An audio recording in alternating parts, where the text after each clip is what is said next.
Thinking about it.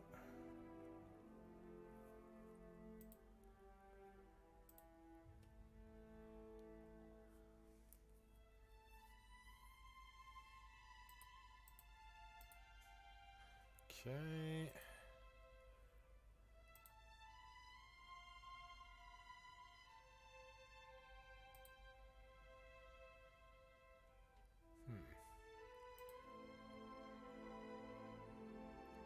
Well, it's working on one thing, so that's enough for recording anyway. All right.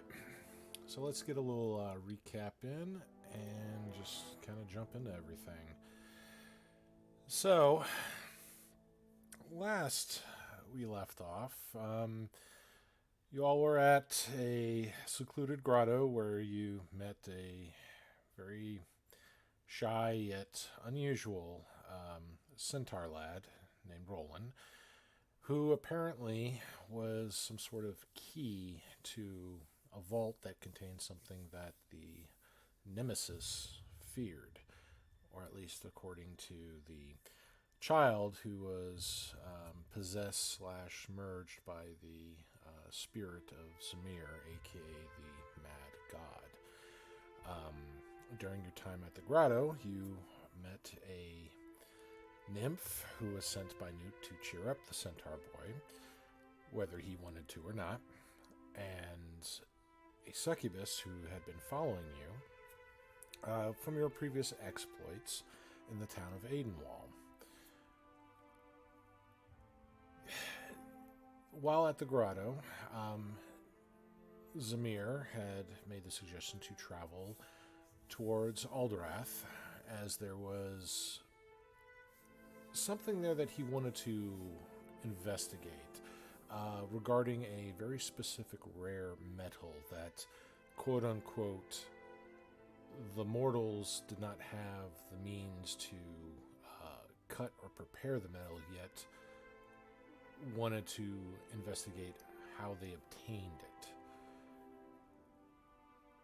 To expedite your travel, taking Newt's gift to Barth and Sunosha, their unique phoenix, managed to age the phoenix a few years to enlarge its size, making it a viable transport for most of you. While carrying the centaur and your wagon, and the rest of you, your horses, being led by Nene, had to take the long way around the mountains as you flew over them. You arrived outside of the town of Alderath, which apparently was busy, had constructed some sort of large, almost like a mini coliseum. You find that there's quite a few people arrived in Alderath, larger than the town could possibly hold comfortably. You discover that the town is amidst a mage fair. 3 days of fun festivals, events, contests, people traveling thousands of miles to come to this annual fair. Your first day of the fair, you partake in several events, little contests from pie eating to bits of archery, tests of strength, beauty pageants, singing competitions, and the like. For the most part, it goes well for most of you. You have a good time. You win prizes. Some of you advance to the second rounds of some of these tournaments, while the other contests are just single-time contests, and you get your earnings and declare the winner.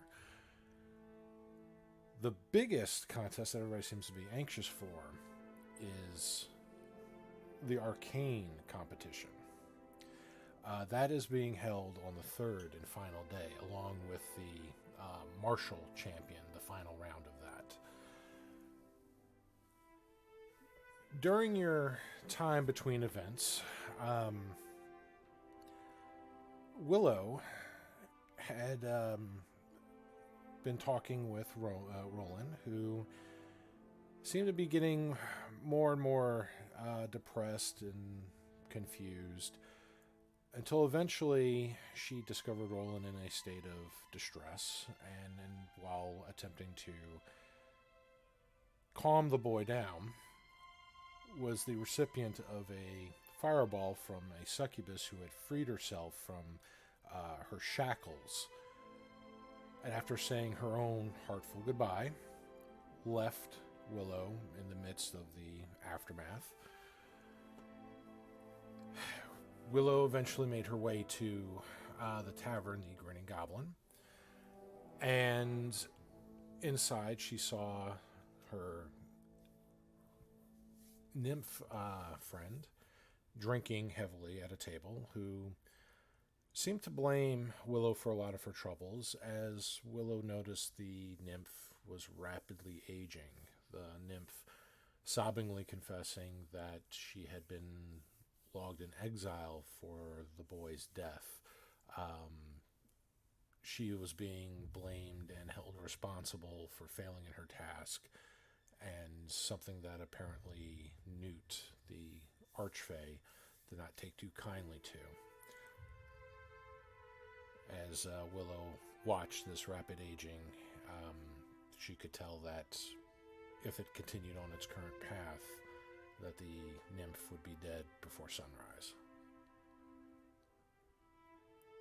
And that's where we're going to take off for today. So, Willow. So I've paid off a boy to hopefully go get my friends, to hopefully stop Mordecai who stormed. Things are fine. Things are good. So where's Abigail at?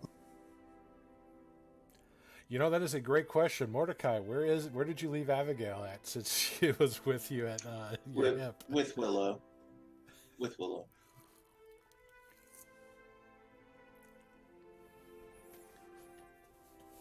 I'm going to look for a succubus. I wouldn't bring a child.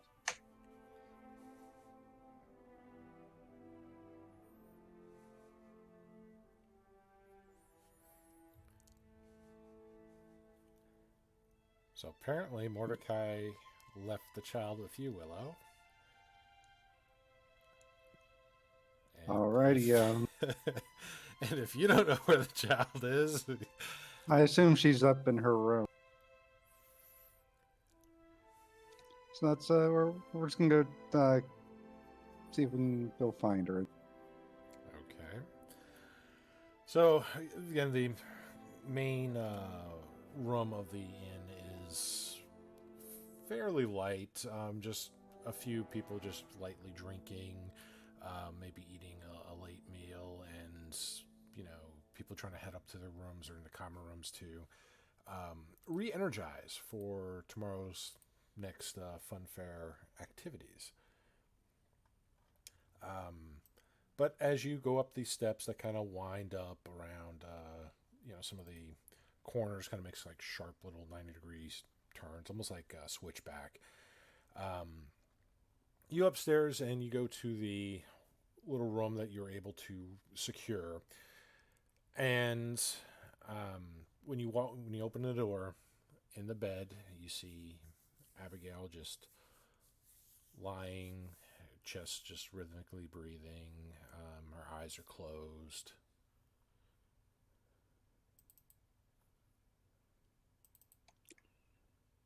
All right, so how do I wake up Zamir? Zamir, are you there? It's me, Margaret.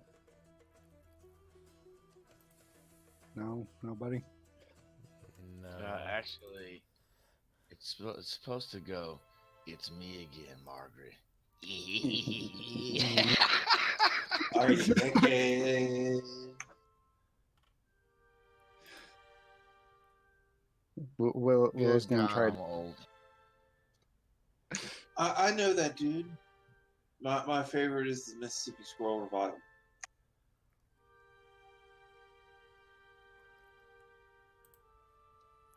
All right, I'm gonna try to poker and see if I can wake up. So when you say poker, you just like nudging her? Or you really like poking her with your finger? What's describe exactly what you're doing? Well, we're gonna start with, like a gentle hand on the shoulder. Hey, hey, Zamir. And if that doesn't work, we're gonna actually go to legitimate poke.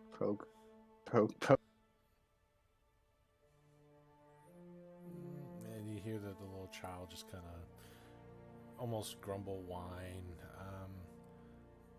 Mordecai, I want to see the horsies. And she slowly like wakes up and sees you there. Her eyes still very tired. You see the sleep in them as she just slowly looks up at you. Hi, Willow. Where's Hi. Mordecai? Is it time to go to the fair? Well, our friend the succubus decided that she was gonna go off on her own, so he went after her. But don't worry, I'm sure he'll be back soon. Okay. Are we going to the fair? I'm still sleepy. This child creeps me the F out, y'all. Just let you know. It's okay if you want to go back to sleep. Mr. Centaur's not going to be with us tomorrow. He went back home. Okay. And she's like, you see her, she has like this little small doll that apparently either they won or Mordecai got the girl. It's just like a little simple, not like a burlap sack, but just like that real rough looking child's doll. Just like the little button eyes and the little almost yarn like hair for it in a very simple little dress. She's just kind of hugging it. And she's like, okay. And she just lays her head back down and closes her eyes.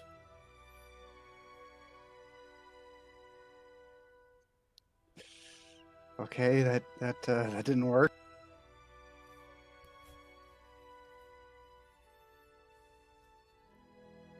I'm gonna try again. Zamir, get up.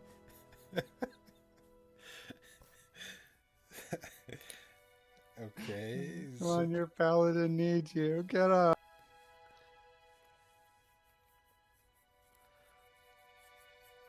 So, you start. Are you now? You doing the shoulder shake or the poke? Yep. A little bit more aggressive poke. Willow, why are you poking me? Is it time to go? And I want to comment, but I'm not there. No, it's time to go for Zamir. You can go back to sleep, folks.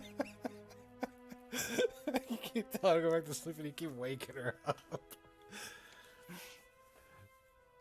Okay, so while you are waking this poor child up and telling her to go back to sleep, confusing the hell out of her,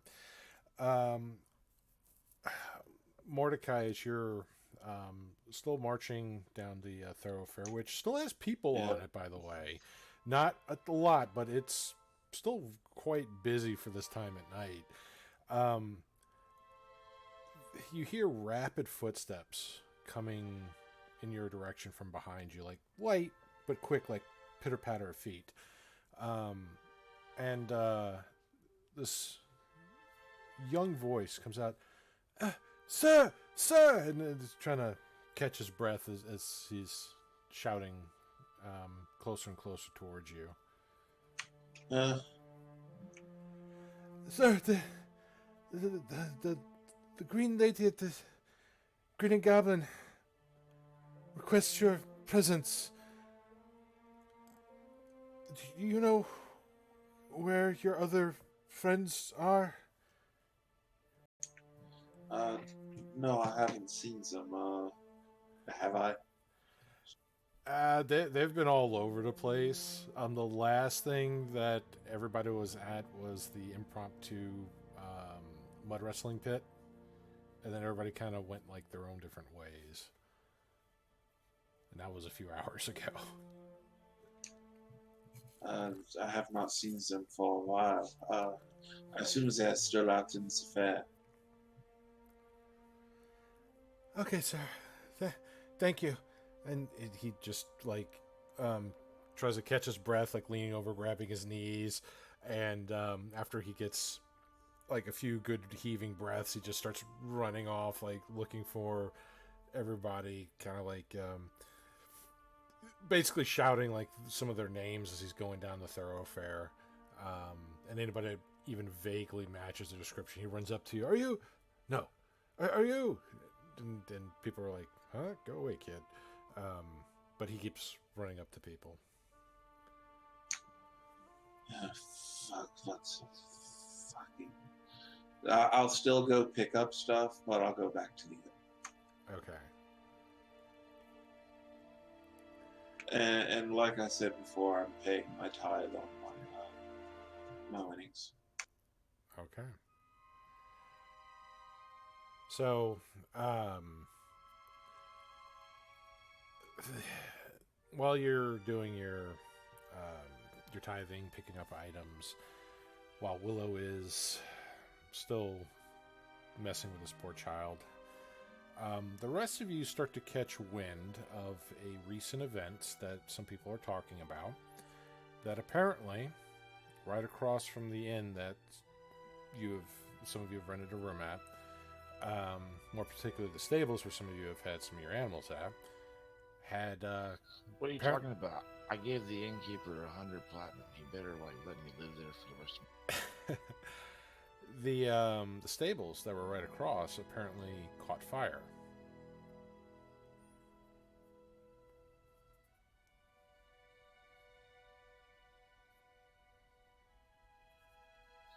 Well, time to investigate. That's probably suspicious. God damn it. My horses.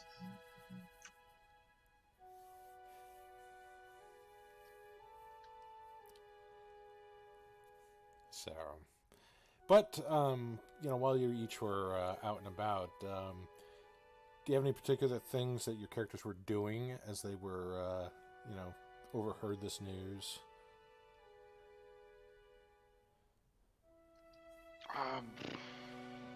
Fair food. I was actually picturing something like that with you and Layla just trying out different things, and some of you being cutesy with it. Just kind of walking arm in arm.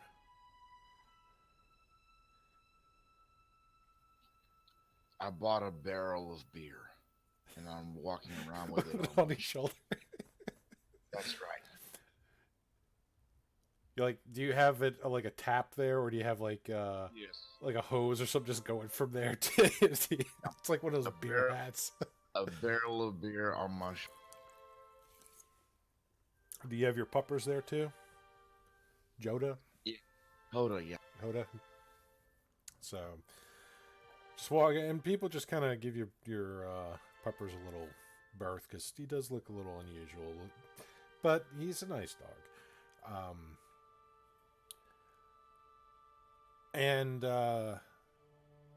Yeah, pardon us. He'll only rip your face off if I tell him to. or if you hurt Menhir's feelings. Yeah, indeed. So, Barth, you're actually, believe it or not, the easier one to find because both you and Senosha are a little more famous for different reasons here during the fair. And the little child is able to actually find you. So, anything in particular that you and Senosha were doing? Just, besides like maybe walking around or, just hanging about? Not anything particular, no. Not really. Okay, then just kind of going about some of the wares, seeing the various vendors that are going about, some of the things that are coming up in the next day, and just really enjoying a leisurely stroll, and enjoying the positive attention and the energy that comes with it, with you two. Barth being, the hero of Reldon, also participating in some of the contests, showing off, and Senosha being the little wrestling champ that she's got the little belt and the token that kind of gives her that like little celebrity status here. So you'll get people just kind of like congratulating you, and some people like hand you spice nuts or almost like kebabs and things for free. Just little tiny little trinkets of appreciation, and kind of get your attention. But as you're enjoying the wares of the festival here, the late hours of it, this little child comes running up to you. And I say child, he's probably about 12, 13 years old. Real skinny, short cropped blonde hair, bright blue eyes. Poor lad looks like he's been running like 2 miles nonstop, and it's just like out of wind. You see some of the little sweat on his off-white shirt, and he just, are you Barth? Please tell me you're Barth. Yes, that's me. What is it? Oh, thank gods. The green lady, the Wallow? Willow? Yes, her. Willow? She requests your presence at the Grinning Goblin. And he's like trying to catch his breath, just doubled over. He is not used to running long distances. Well, that's probably bad. We should definitely go look into that, see what's going on. Let's see what she's gotten herself into this time. Well, it's still... At least it's not Newt. That's true.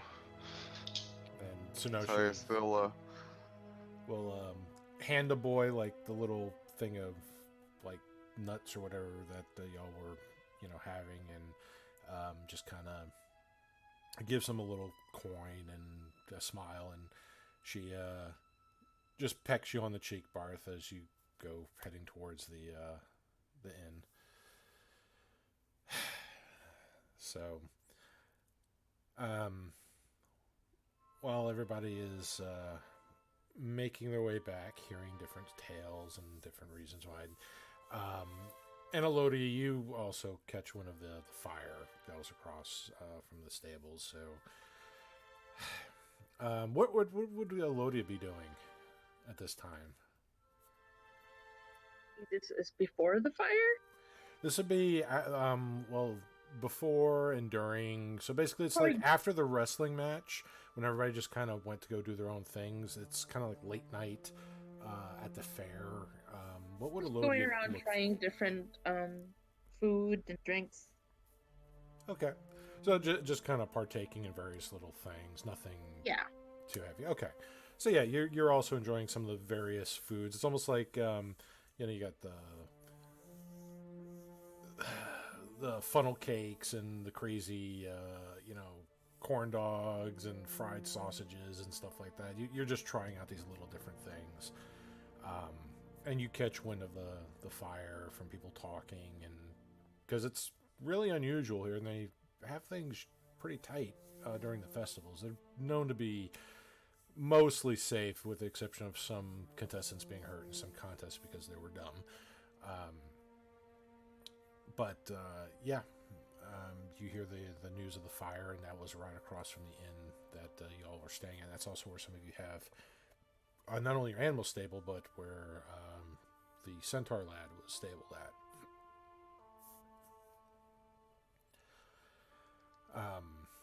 So while everybody's heading their way back to the inn, let's go back to Willow. Is Willow still waking up this poor child every time? She tells her to go back to sleep, and then Samir.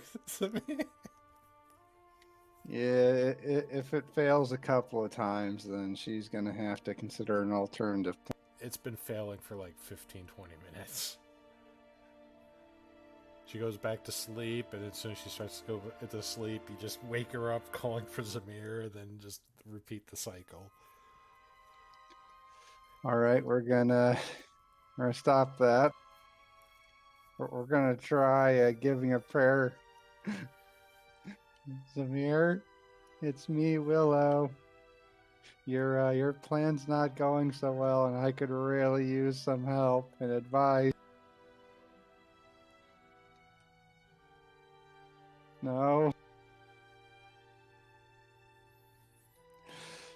Hey, Newt. It's Willow. You just go to each god that you've ever prayed to.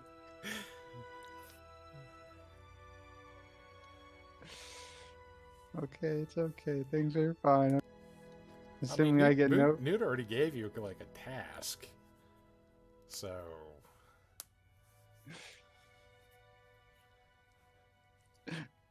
Neptania. I know we haven't spoken in a while. That's okay. No, I'm gonna solve this myself. By solving this myself, I'm going back downstairs and hoping my friends were. Okay.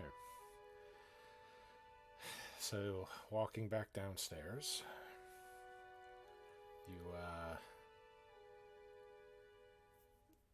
you see the tavern. Some of the people have, cleared out a bit. Others are just kind of drinking, keeping to themselves. Not a lot of high merriment. Some of the bards that were playing, they weren't playing to a big crowd. They're just more like testing out different ballads, trying to find the right tune, or even tuning up their instruments just for better performances when there are a crowd. A lot of this cleared out. They've already cleaned up all the mess that was made from your converse with the nymph. When table was clear out of all the empty mugs, and she's gotten a little bit older, all gray hair now, and a lot more wrinkles. The frailty of her form. She's looking more and more like an old lady. At the table, and she's still just kind of sobbing, drinking from mugs of ale. It's okay. Things are gonna be fine. I'm working on a plan.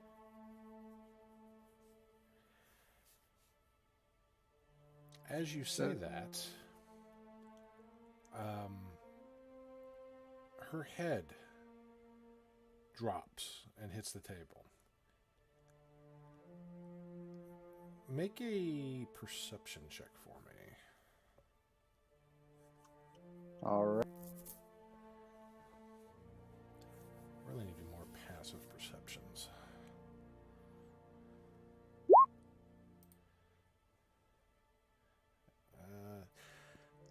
So, her head hits the table, and just a thud. But you also hear like somebody else's head hit a table. Then you hear like somebody just drop, like a plate or a mug they were holding just kind of clatters on the floor. You hear another thud from another body across the inn itself, closer to where the bar is. And you hear footsteps come into the tavern. It must be my friends. Why did you do that, Bar? And Hand's gonna kind of slowly edge for her weapon. So, okay, you slowly edge for the weapon. And as you turn around, entering the Grinning Goblin, there are 3 tall gentlemen. They look human, but their skin is very pale. Some of their features, like the eye sockets, the cheekbones, are a little gaunt on a few of them. They all wear circular spectacles and like almost like bowler hats. They wear like frock coats and nice dress shirts underneath. And you see one of them just has kind of a hand up and is just saying, "Sleep." But it's not addressing you. It looks like it was addressing some of the people that were at the over the bar counter. And this is what they look like. Oh, no, it's the cops. Jeez, it's the cops!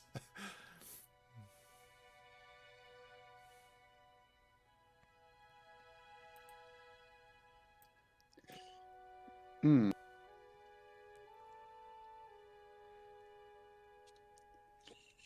Well, how can I help you fine gentlemen this? And one of them looks over towards you. Really, the question is, how can we help you? And they just walk slowly towards you. Hands just kind of out. Some of them, they're like behind their back, like they're just holding their arms behind their back.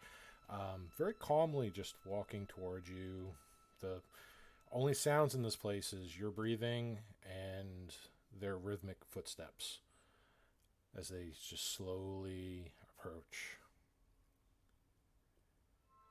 Well, you can help me by introducing yourselves. That would be a really nice step.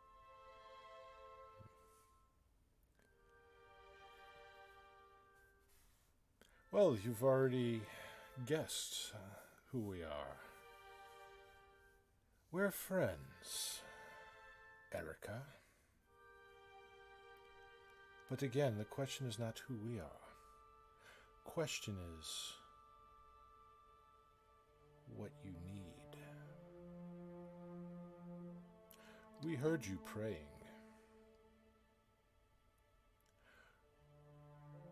We know much about you.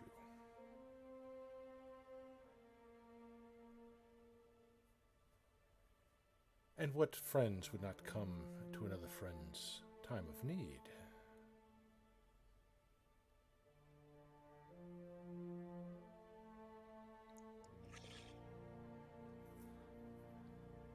Can I try to insight them and see what kind how truthful that statement that they see themselves as my friend? Sure, go ahead.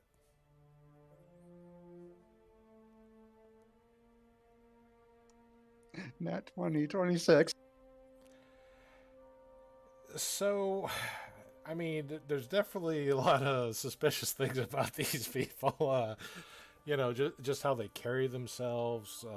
The fact that if it is true that they're the source of everybody's collapse in here, I mean, that in itself can be a little bit of concern. But the fact that they've left you out of it means that they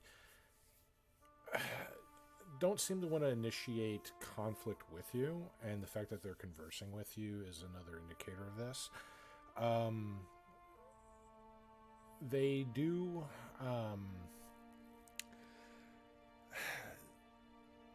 they do seem like they want to talk to you, like they want to know what you want. All right. You know what? I'm gonna be optimistic, and I can just hear the rest of the party going, "Oh, fuck." And to be fair, that's kind of just how you describe this entire situation. That's just, Stress level rising. Not just this one incident. yeah, that's the entire campaign from day one. True, that too. All right. Well, friend.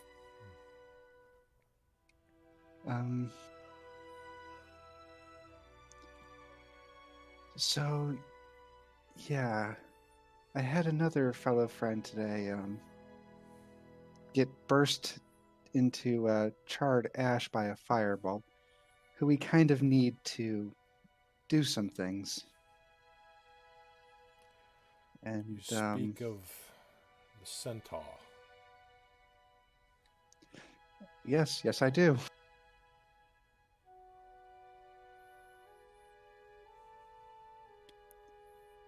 And now it's killing my other friend. And she kind of slowly pokes at the nymph, hoping that kind of wakes her up. Does not budge. Everybody in this place looks like they're fast asleep.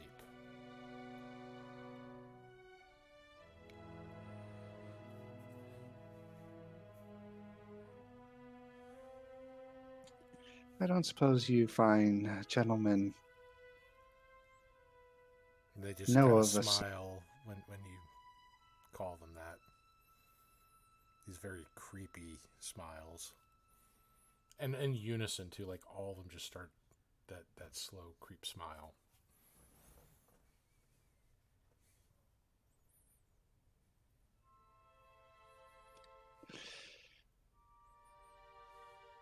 Right. I don't suppose you all happen to know a not evil soul binding way to do it.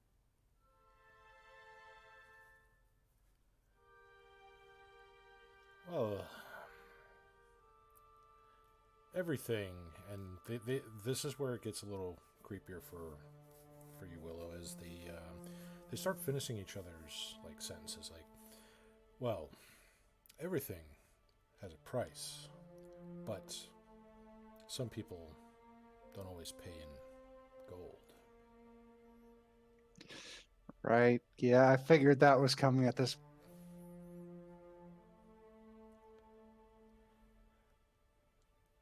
Now, do you think she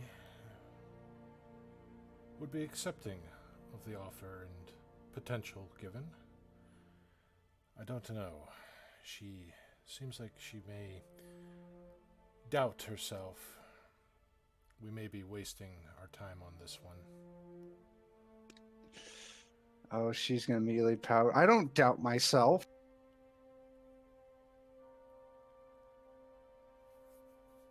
Really? Hey. Then why were you praying to so many beings? Do you not know who is looking out for you and your best interests? I do, but she's busy right now.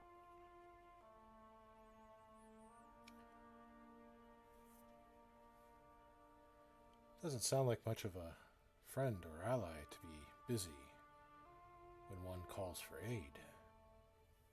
And some of the ones behind, yet here we are.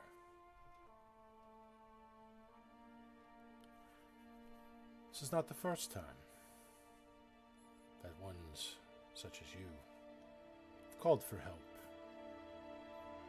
and help was not given. But then we came, and here we are. Please, sit, as one of them just gestures with a hand. You see the chair just drag out about a foot from a nearby table that doesn't have anybody in it. And the gentlemen just walk on the other side of the table. Have my friends arrived yet? I'm looking behind. They have not arrived yet. All right, I'll keep buying time. I'll sit down.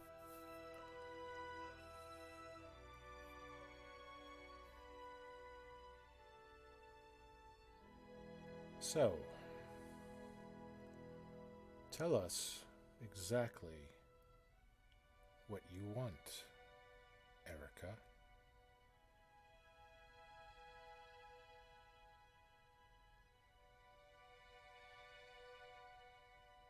The power to help my friends and save the world.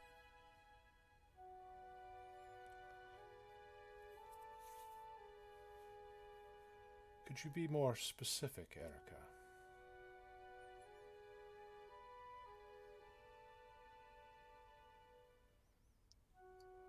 Well, I guess step one would be bringing people back from the dead.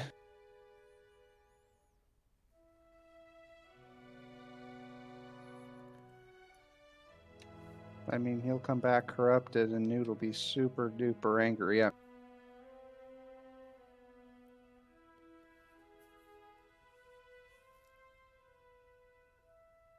Is that your concern about the Archfey? Losing favor with her? Or being recipient of her retribution?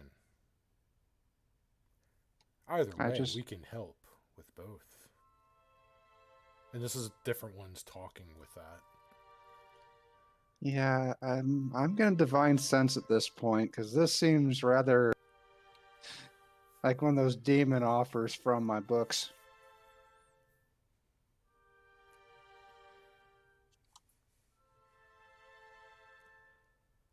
All right. Well, as you divine sense the area,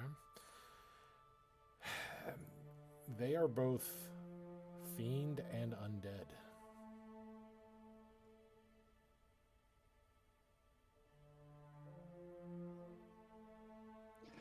That is highly, highly concerning. If you wanted to know more about us, you could have just asked. We come here offering you aid, not harm. But if you do not want our help, we'll gladly offer it to someone else.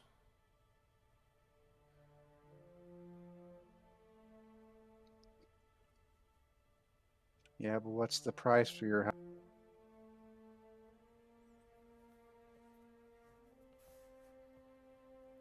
That depends on the full extent of what you want, Erica.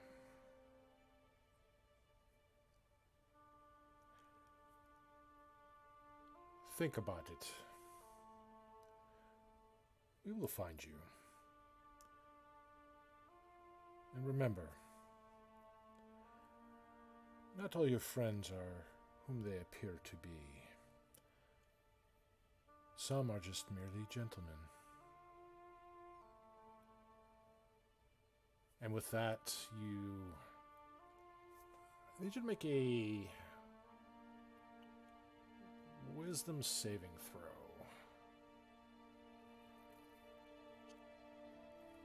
Is it magical? No.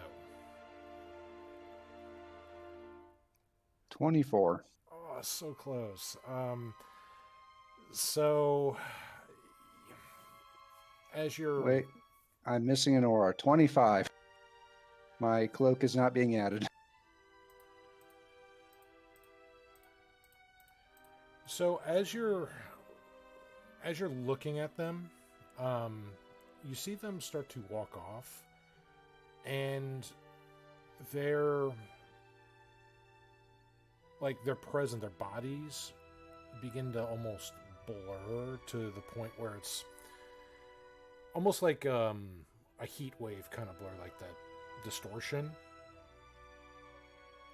And as they walk towards the far end of the bar, like where the actual barkeep and all are passed out on the bar, you don't see them anymore. It's like you couldn't tell if like they walked into the wall or they just like walked into thin air.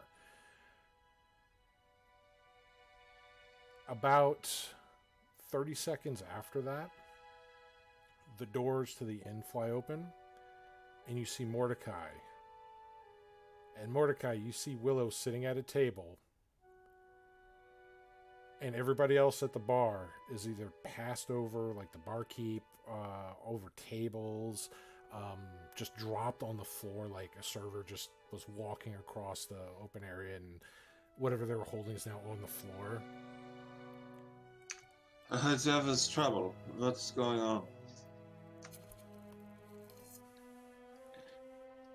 Well, the trouble is you were going to run off and go do something drastic, so I was sending the others to go help you, but it's fine. Things are fine. I'm going to kill that succubus.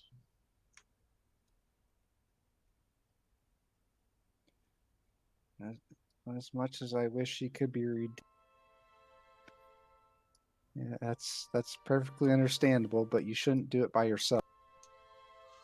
I'm about to leave in about an hour. I have to attune. Well, if you could, just stay here then for that hour. Keep me company. Keep an eye Yeah, on the of door. Make course. sure that things are fine. Things don't I put weird a hand again. on Aries' shoulder and sit next to her, and I'll start de-attuning to the spell, ring of spell storing, and attuning to the 2 items that I have.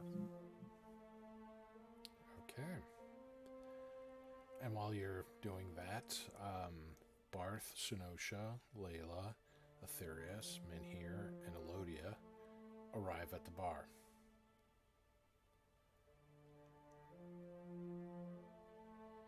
Oh, we came as soon as we heard. Well, And- what's going on? You see Menhir, and I mean, you see Mordecai sitting at a table with Willow in the center of the inn. With everybody else, the patrons still collapsed, asleep at various tables, including the barkeep and a serving girl who's just laying on the floor. Ah, well, it certainly seems like something happened in here, Willow. And you can see across the street the stables have clearly been the victim of a large fire, though most of the structure's still intact. About a quarter of it looks like it is burnt badly and is unusable. All right, guys. So we'll start at step 1. You remember the succubus, right? Yes. So bad news. She decided that she didn't want to be with us anymore, and the threat of being thrown into Mount Celeste was not sufficient. Alright, so she escaped. Okay. And her escape, she I'm assuming that the barn, the stable over there is her work. Is that correct? well, she left a very angry message as she left. And well, you remember how we needed Roland as the key? Well, she traumatized him and then blew him up with a fireball. Anyway, like, moving on from that. Ah. Right. Not gonna say it. Not gonna say it. We're all Go thinking ahead. it, but I'm not gonna say it. Alright, so, what happened in here? And he just looks around the room at all the unconscious people. Some, I guess you could say, mages came. They offered me a deal, and they've since gone on their way. What kind of mages? That sounds suspicious. Oh, they were the real creepy type. Like undead one saying, "What do you want? We'll give it to you for a call." Ah, those kinds. So you didn't take their deal, did you, Willow? Come on now. Do you think I would do that? And she just looks absolutely proud as she says that. Me- Alright, well, I need to retrieve Willow's soul to the list of things we need to do. Hey! Sinosha's behind the bar looking at the different vintages, just kind of seeing what's available while the barkeep's asleep. Okay, so Roland's dead, the succubus has escaped, and Willow sold her soul to mysterious wizards. Alright. Okay, well, so what's the plan here?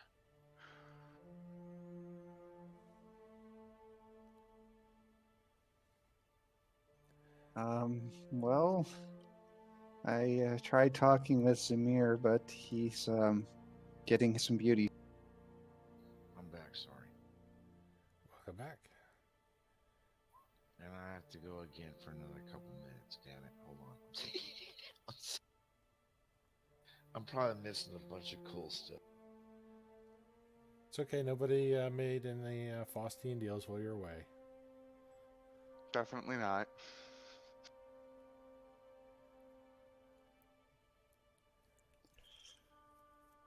So, I'm not sure what our plan is anymore, considering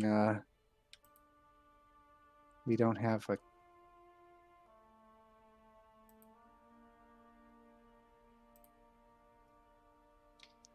Elodia, Yeah. can you lockpick hypothetical doors?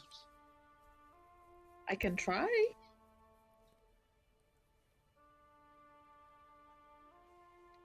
Because we might have to find another way in.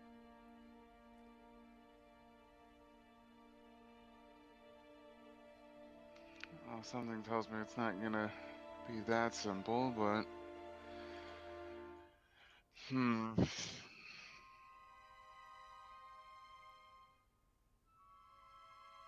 Well, first off, perhaps we should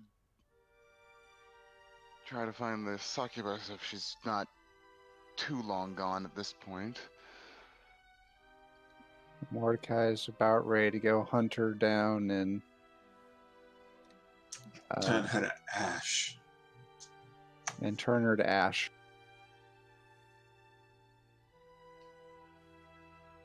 Well, can't really say I disagree with that at this point. Things considered.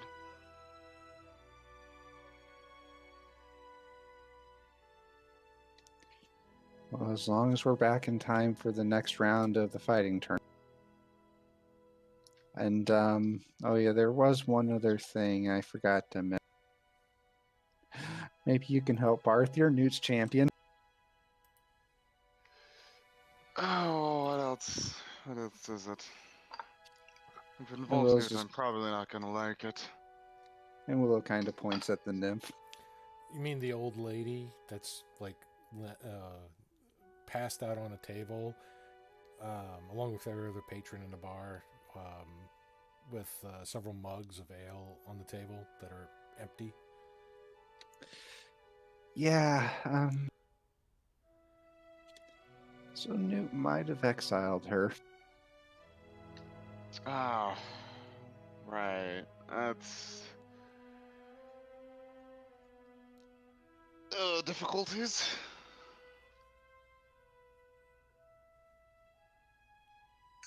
Can we not get a spell of atonement?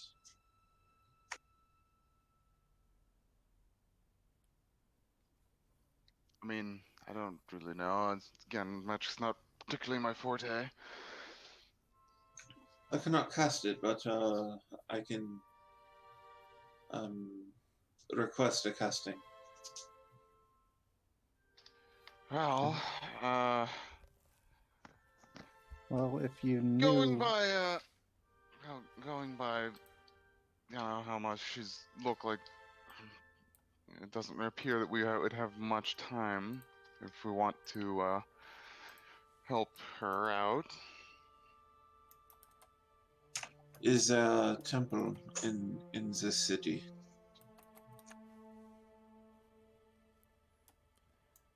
I would assume yes, but I don't remember seeing any. No, they do have temples here. In fact, give me one moment here. I gotta pull up the NPC I mean, list. I here. could cast it in the morning, but I don't think she's got till morning.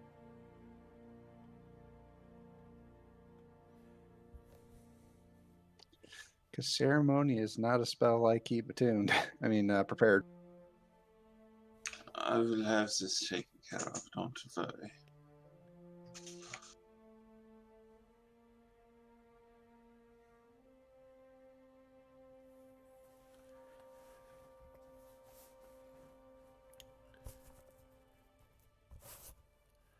But yeah, they do have at least one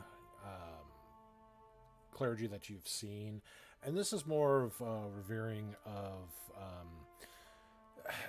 less of nature and more of like the seas, the ocean, that aspect of nature, and tempests and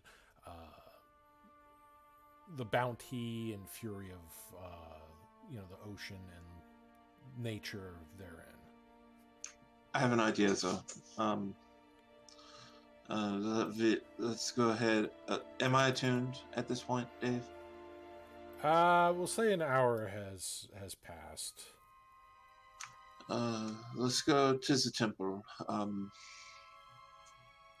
Can someone carry her? We'll see what she says. If they won't, we will teleport to the grove before we go after the succubus. All right. Barth will go and pick up the nymph. Well, let's get going. I suppose we'll start walking to. Well, can I glance inside the stable? Are there just a bunch of horse corpses? I mean, there are. They've already cleared out some of the things there because they do have the guard there, and they've already taken Roland's body, covering him up with essentially like a little tarp and loaded him on a wagon. They've the nearby horse stable that was also hit with that. They've kind of covered up some of the mangled horse bits, and the proprietor of the stables is kind of working, removing the body and trying to like tend to his other animals who were freaked out because there was a freaking fire there. I'll ask if my horses are dead.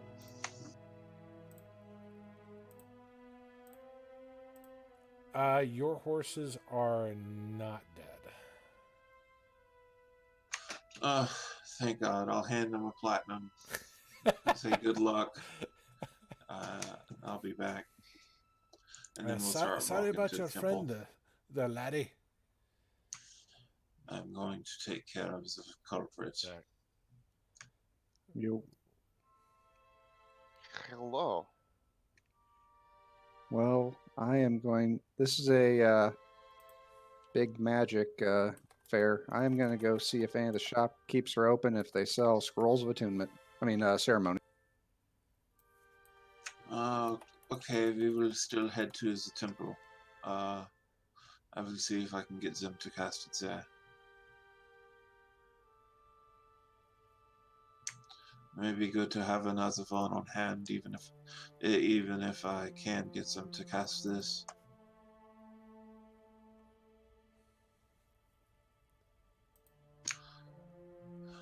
Does that sound good? Yep. And she is going to go. Villa. Hmm? Do you have the money? Yeah, I've got money. Okay. Good.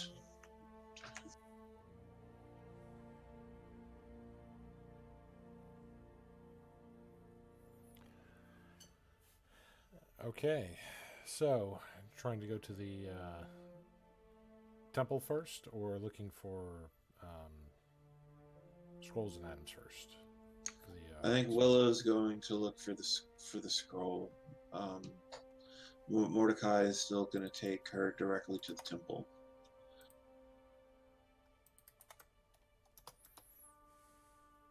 Someone should probably go with Willow, though.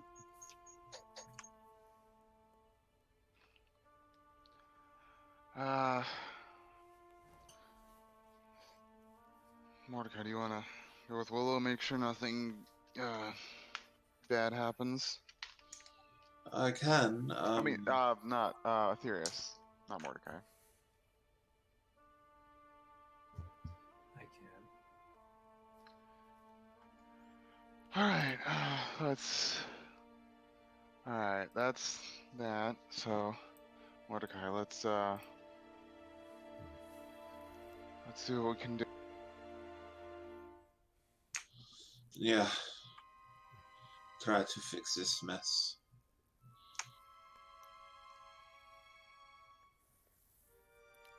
All right.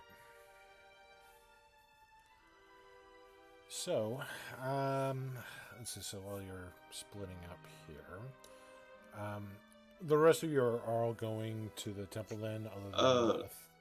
Go ahead. Wait, Velo. Yeah. Whether you can find it or not, meet back at the temple in now, okay? Okay. Good. Good luck. It's okay. I don't need luck. We all need luck. I could use some right now.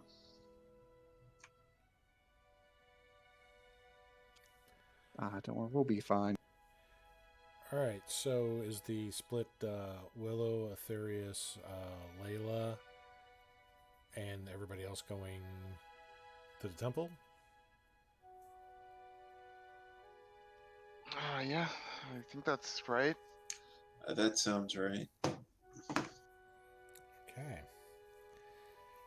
So Maybe doesn't want to come with.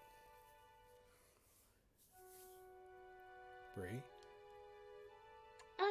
You know what? I'll go with Willow too, because I do need to buy a bag of. Wow, what? I'll go with Willow. Sorry, I meant Remy, but yeah, come along, Lodia. Oh, Remy. Oh, you haven't seen Remy. He was not there at the inn when everybody else gathered. In fact, you haven't seen him since the mud wrestling match. Should we Well- look for Remy too? All right, we'll include that in our shopping trip. Come on. Now it's mandatory you have to come, Melodia, because you got those eagle eyes. Okay. Okay. So for the rest of you who are going towards the temple, temple's not too difficult to find. It's built out of simple stone, but it looks like it has stood the ages, weathered brutal storms, harsh, harsh seasons. You name it, the stone has probably bore into it. A lot of the iconography is worked into the pillars that support this front overhang of this stone temple, the stone temple. The various gods and goddesses, probably of the sea, are just kind of pictured here. Various aquatic life, the fish, sharks, starfish, things like that are all worked into the stone very carefully, very meticulously. The main doors are they're almost copper in color, but they appear when you touch them like they're more like brass in terms of their composition. They do have a high contrast to the rest of the light gray stonework of the building. And these are also beautifully carved, worked into with various engravings of the mythos of the sea. But the doors are closed. There are some torches that go parallel with the doors on the side, just kind of lighting this front entryway here. Not a lot of worshippers or visitors here during the festival. Most people are out getting drunk or partaking in late night activities and just having a good time.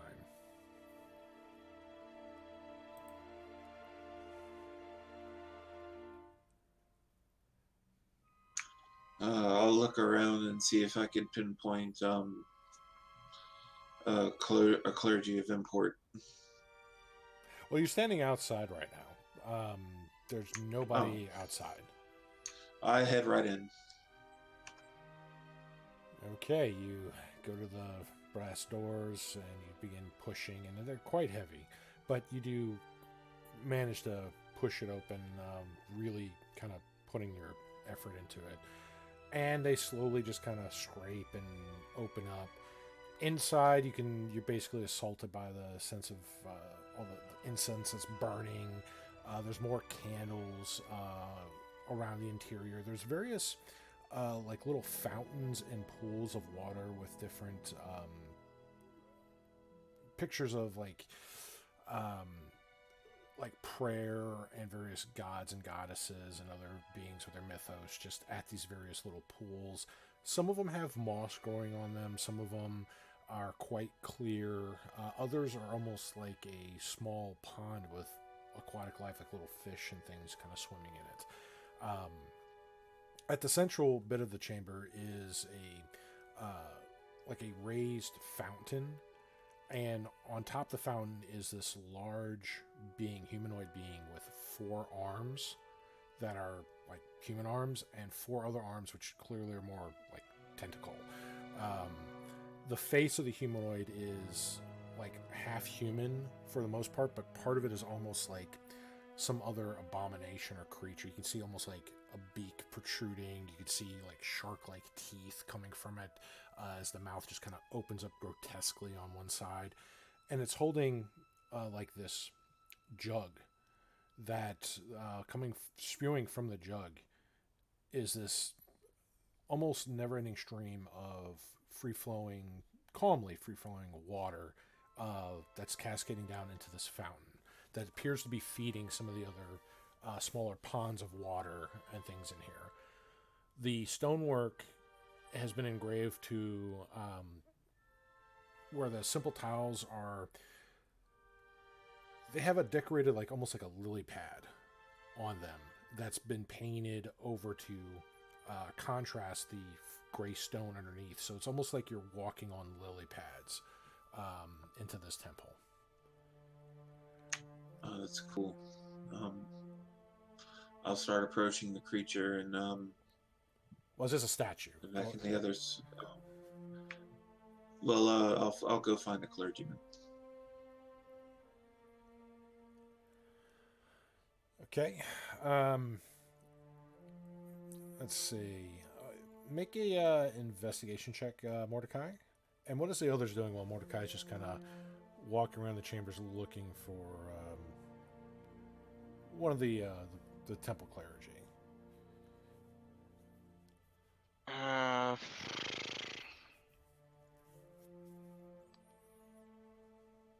I don't know, I guess it'd probably just be waiting in the Dirty 20. Okay. So, all right. So Mordecai's still looking here. So now she's just like, ooh, look at the fish. Yeah. Yeah, it's very, very well done stonework. Huh. She's just kind of like looking over one of the larger pools in the room.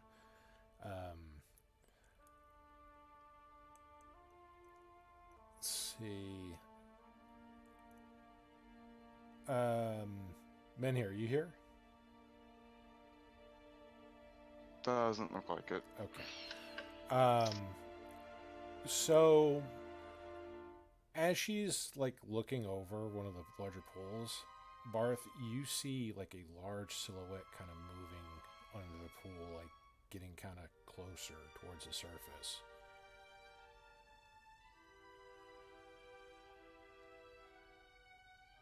And this silhouette looks like it looks like it's larger than the pool mouth itself.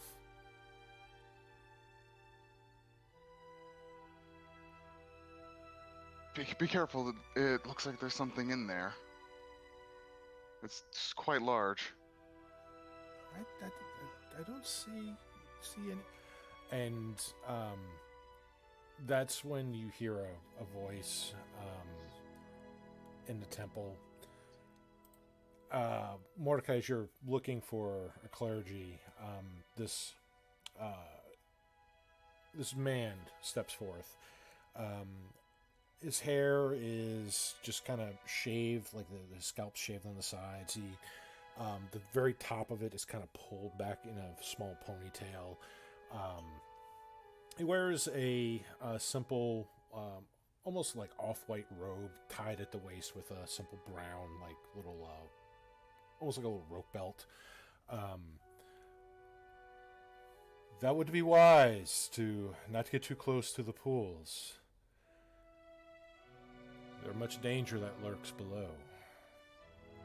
There are things not of this world that dwell within.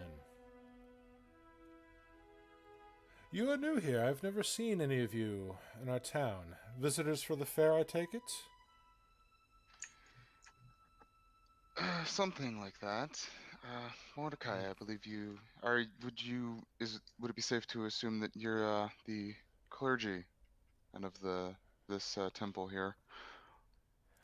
I am High Priest Yalden.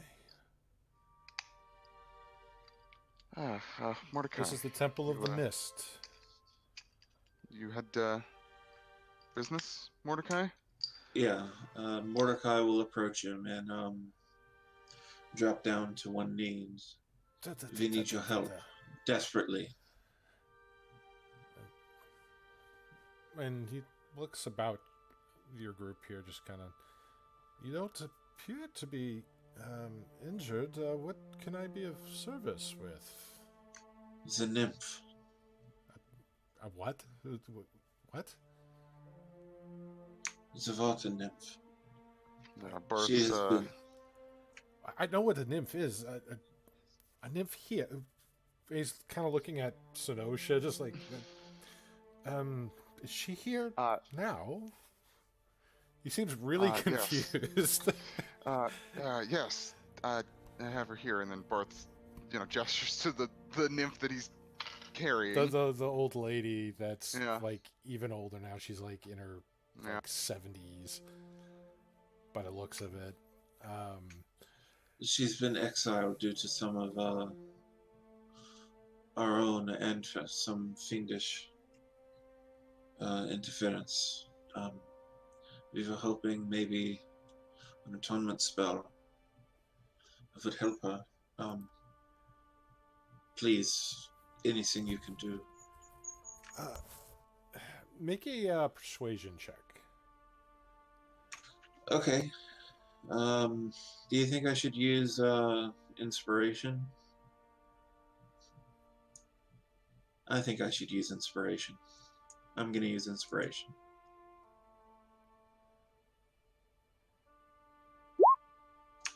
Uh, 26. I mean, I can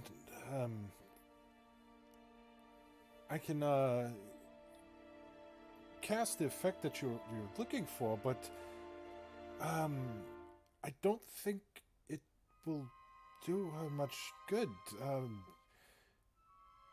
I mean, it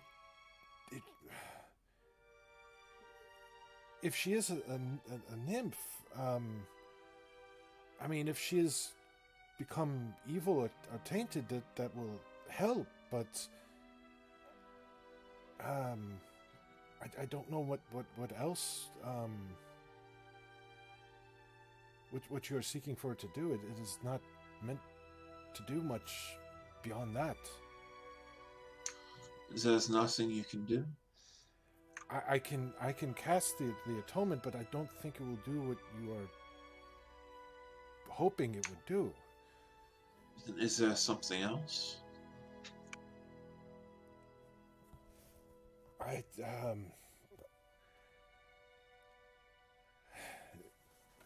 He's kind of looking over her, and I've never really met one of her kind before. this,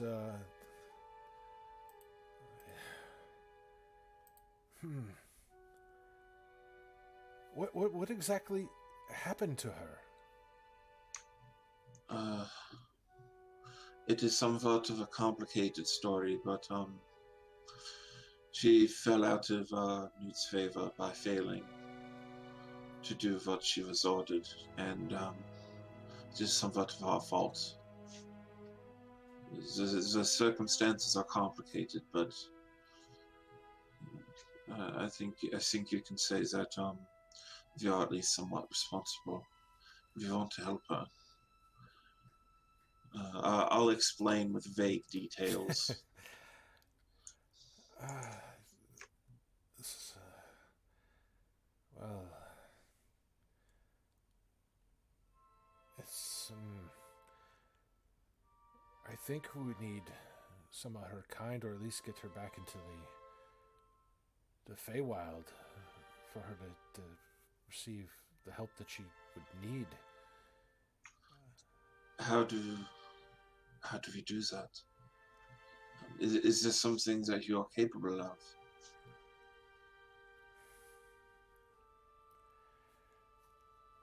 I'm looking at the spell, his capability here.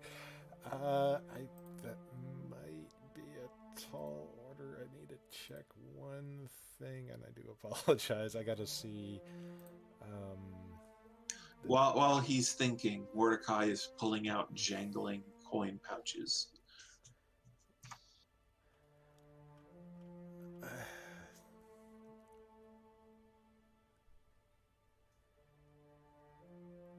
Well, it's not a question of him thinking. Well, I mean, he's racking his brain on this, but You know what I mean. yeah. Of course, they don't have a quick selection for that on Beyond. Of course, that's homebrew.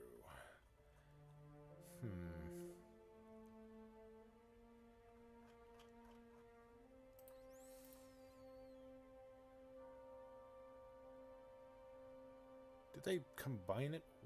Did they combine the quick spell list with the magic items? Did they do something that dumb? I'm trying to find a universal spell list, and I actually don't see a source for that by itself. I see broken up by the classes. Let me try to filter some of this. If you click on all classes, it should be universal. Yeah, but they got it. It's kind of wanky here. I do have to just quickly try to filter where. Okay. Of course, they don't have a high-low, so I got to do it individually. Can I? All right. I have to select the range of spell levels. That sucks. All right.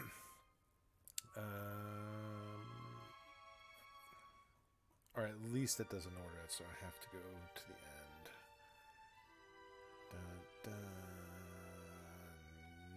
No.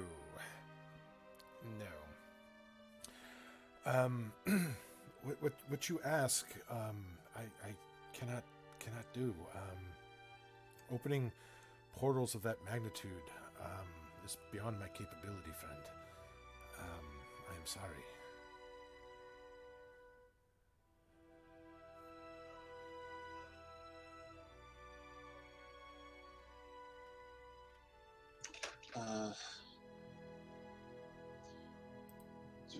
Do you know where we can find some nymphs? Or damn it, we'll have to teleport back to the grove.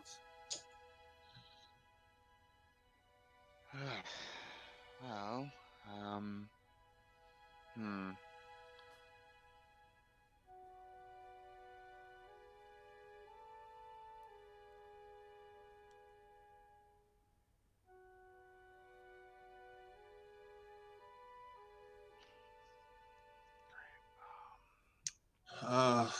How much would it be to cast atonement, just in case?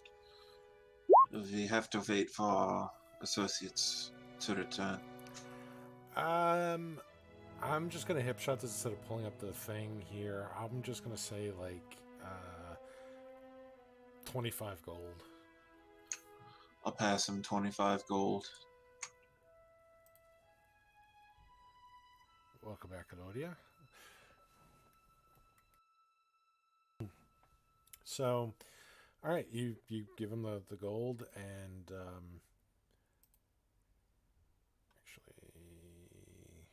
it's actually right here.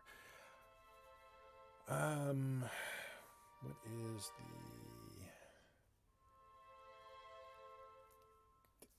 Yeah, so he begins.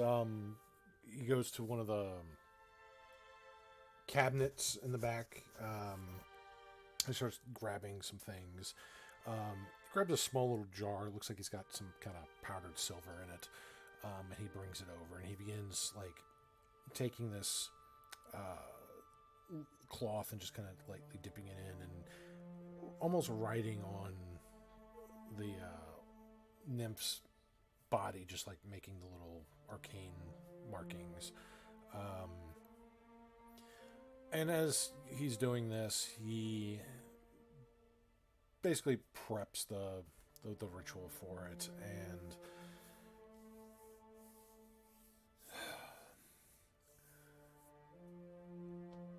may you walk in the mist once more, and may it guide you back home safely.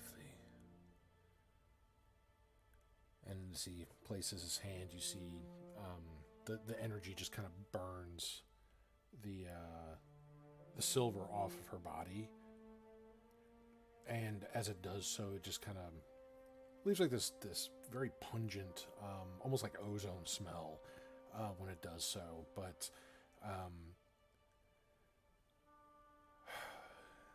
it is done.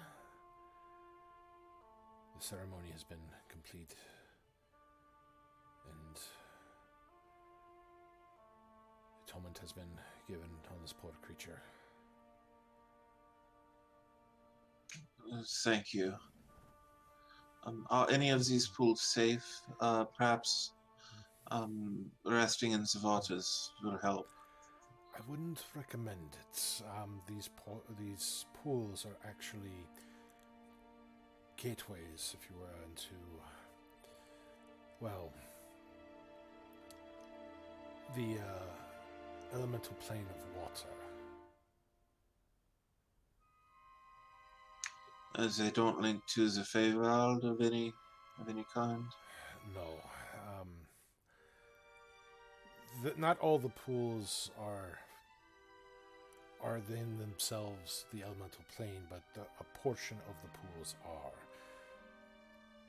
The life from it can transfer between our world and the elemental plane. And we give homage to those great beings and respect the life they're in, but it does not connect to the Feywild.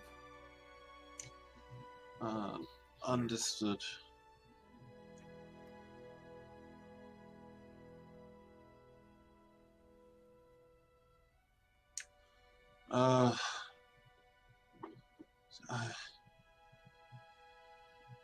May I buy some incense and borrow a brazier?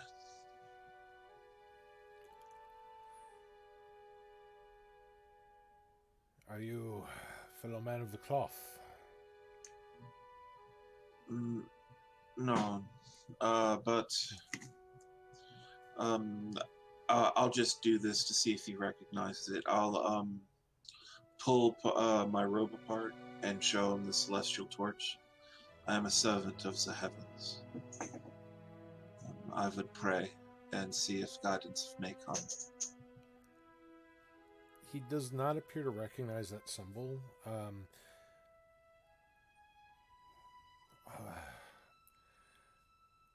What do you intend to use these for? An offering. Nothing more. Okay. But if I may pray at your altar and borrow the brazier, and I will buy whatever Borrow amount some of braziers incense too. you're willing. Come on, ladies, That make with the sounds- braziers. That Come on. sounds good. Get the brazier. I will buy whatever incense you are willing to sell me, however much that may be. Let's see.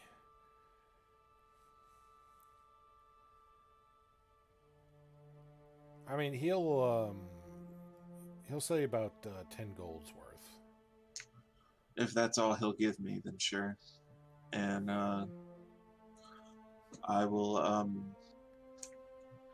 kneel in front of the altar and start throwing incense onto the lit brazier and just start praying to Kushiel, Click, Newt, whoever. So the closest thing to an altar they have, at least how he explains it to you, is that massive statue of that being, and that pool of water that's around it. The one that Senosha was like, "Oh, look, there's this, cute fishes," and Barth saw the big, massive, God knows what that was underneath, moving. That is essentially their altar. They literally use the water from the elemental plane of water as their altar. So they actually circle around it and pray to it.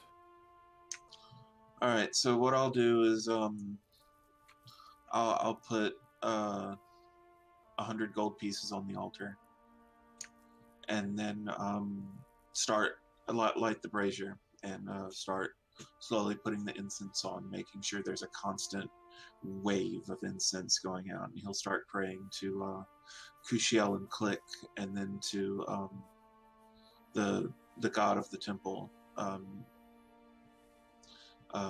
begging for insight or intercession. And I'll do that until Willow gets back. Okay.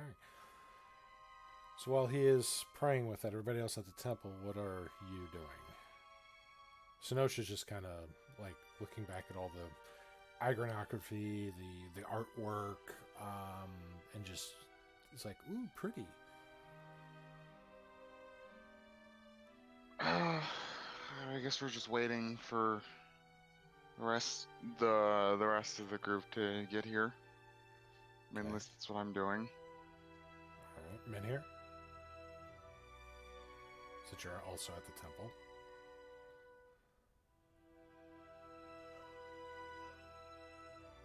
Guess men here went AFK again. Yeah, no, I'm here.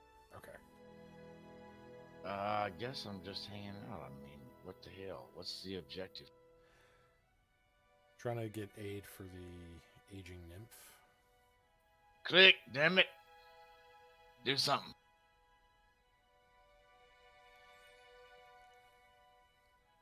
There's no response. To your not to your surprise, but to your dismay, just like at those golden doors to Menhir's own personal heaven. Yep, some bitch didn't open the doors. Well, he ain't gonna help the nymph either. I don't think so, Mordecai. My influence with him ain't what it used to be. Mordecai is still praying. All right. With that, while this has been going on, Willow, Elodia, Aetherius, and Layla are out looking for vendors and somebody to procure some items from. Oh yeah, they got cotton candy. They also have, there's lots of candy. There's chocolate covered like peanuts and various little like dried fruits with like sugar sprinkled on top. All kinds of junk food and fair food that are just plastered all over this place. I'm not gonna say it. Come on, you want to say it? Do it. Say it. No, I'm not gonna say it. We're all thinking it, but I'm not gonna say it. Candy. Oh, wait, weren't we doing something? We're looking for a place to buy scroll, aren't we? Oh yeah. Magic items. Let's go find them. right. Well, why don't you each make a investigation check as you're trying to find the right vendor who not only would have the magnitude of the items needed, but one that isn't like bullshitting with, garbage items that may have minor enchantments or claim to have enchantments that really don't.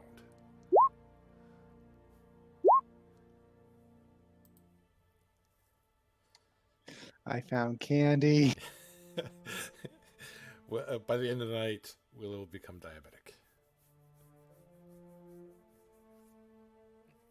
30, she can also roll for that as well.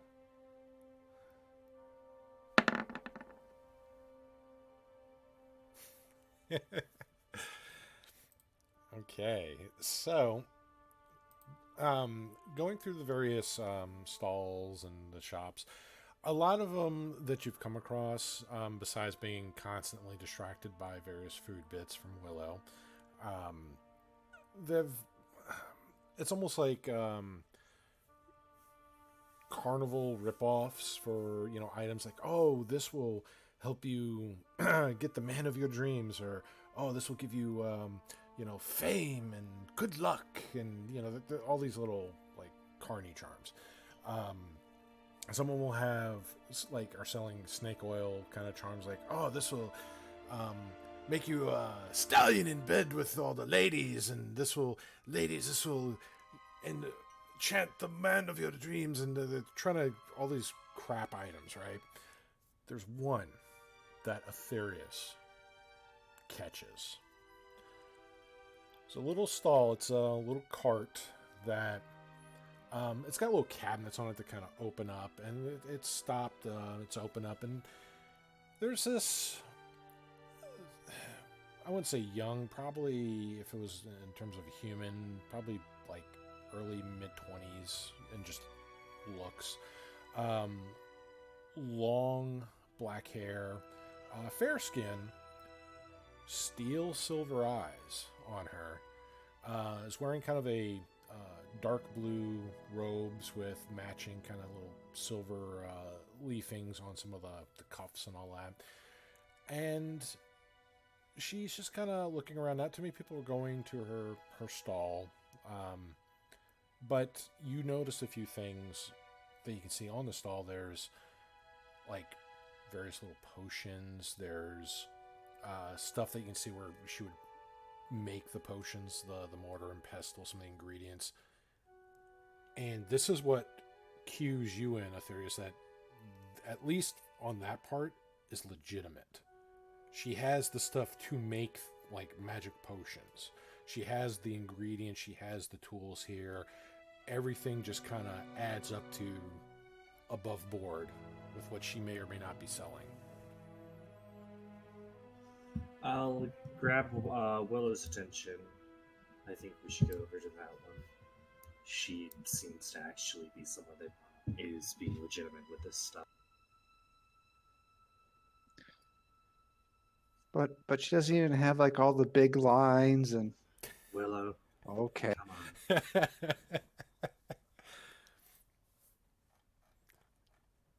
She doesn't have the Death Emporium logo, all the fancy items that's being guarded by a golem. No, not the Death Emporium. We're not going back there.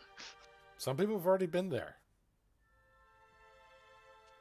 They got a branch here. I thought the Death Emporium was in a different world. It's like the Janssen's. It's one of those little campaign inside jokes. In Kelowna, it's the Death Emporium is a traveling magic item shop that allows players, like, as a random encounter, to sell goods, buy goods, things like that. Just as the Janssen's are there to just, be Janssen's. Yep, them damn Janssen's, man. They're wild. Good and bad. Good and bad. So, all right. So as you approach the vendor here, she hears the footsteps, and most of the time just thinks it's people passing by until she realizes that you're actually approaching her cart, and she's like, oh, and she's like, fixes her glasses and just kind of straightens up her robe and gets ready to kind of greet the visitors to her traveling stall. Good evening. I'm Stalis, provider of magical goods and various knickknacks and potions and whatnot. See anything you like? Is there anything that you need that maybe I could assist with? Let's talk and maybe we can make a deal.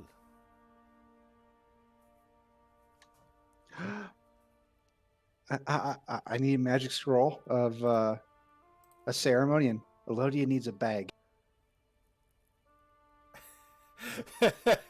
and it needs to be pretty with spark. Actually, Elodia, what kind of bag do you want? It's a bag of holding. If they have it. Heck yeah, buy more than one if they got them. Jeez, those are the most useful items.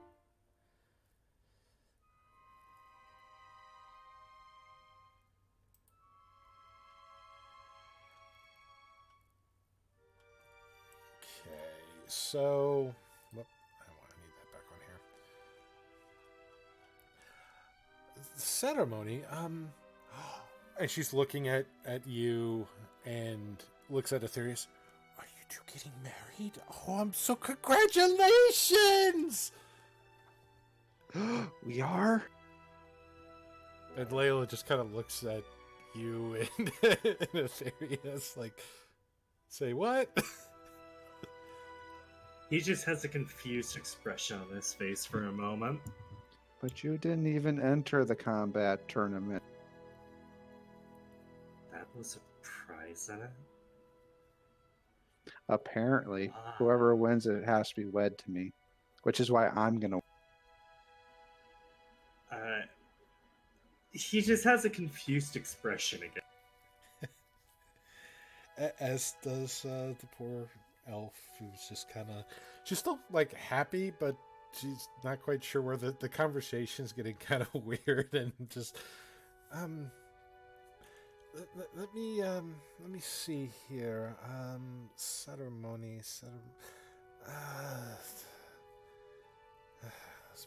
Blast the Divines. Let's see. Let's see if I have one from when I traded. She's going through like a little coffer and flipping through various papers. Yes. I do have one. It's Chapman's is still strong on it, so it is good. I would never sell you an item if I wasn't sure that it would work as intended. So one scroll, and you said you needed a bag, right? Bag of holding, yes. Is this for all the rice that you're going to throw at their wedding? That's a great idea. Just turn it inside out in the middle of the aisle. Hell to the no. Rice candy. Rice bomb. Rice everywhere. Let's see. Oh, that's a very popular item. Let's see.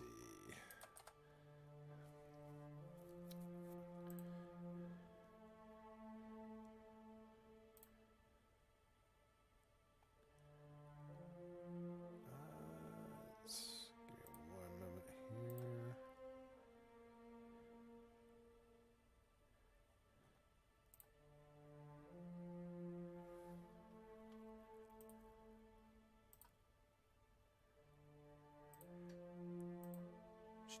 Does have one. This is not giving me the information I need, though.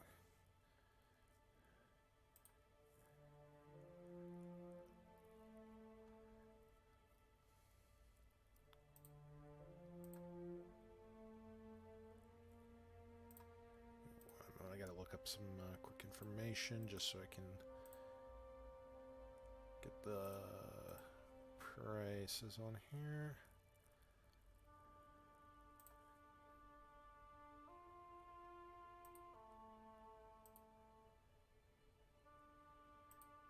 Where is it? Okay. So All right, I do have one left.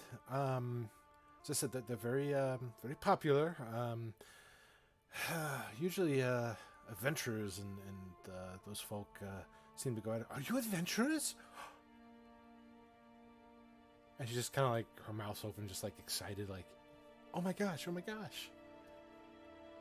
Layla's just, her head's just kind of pinching her, the bridge of her nose, just, oh god. Well, for once, I actually agree with Layla.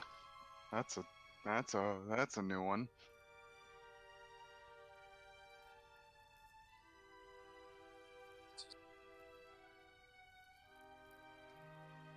Are you adventurers and you're getting married? Oh, it's so awesome. Right? And Willow's just bouncing with glee. And much like Willow, she's kind of like giddy laughter and just happy you're happy and just really excited, jumping up and down with Willow.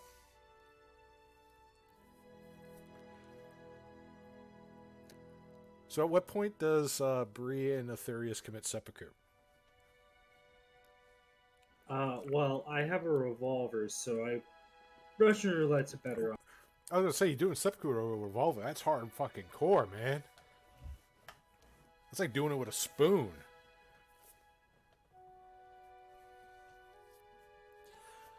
Well, so after about 5 minutes of them laughing and jumping up and down with joy, and she has the bag and the scroll. Oh wow. Is there anything else I can help you with? I'm so happy for you two. You'll make a great couple. So this is how I die. Why can't y'all just Not in dissuade her? combat, but assassinated by Layla and my... Yeah. Why can't y'all just dissuade her from? What the hell, man? Because Willow. Honestly, if we're thinking about it realistically, if the crazy shopkeeper thinks that we're getting married, it might be cheaper. This is Not true. a bad point. She'd probably give you a discount because she's fucking crazy. Okay. Okay. Yeah. Yeah. But then again, you are buying magical items and wares from a, very enthusiastic NPC. So,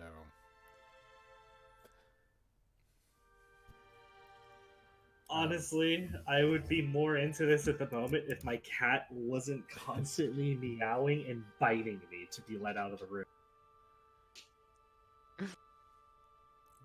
Well, he's Well. being punished. At this point, I think I'm the one being punished. the cat is establishing dominance. So, do you ask for anything else? I mean, Oh no, I forgot. We're kind of we gotta get.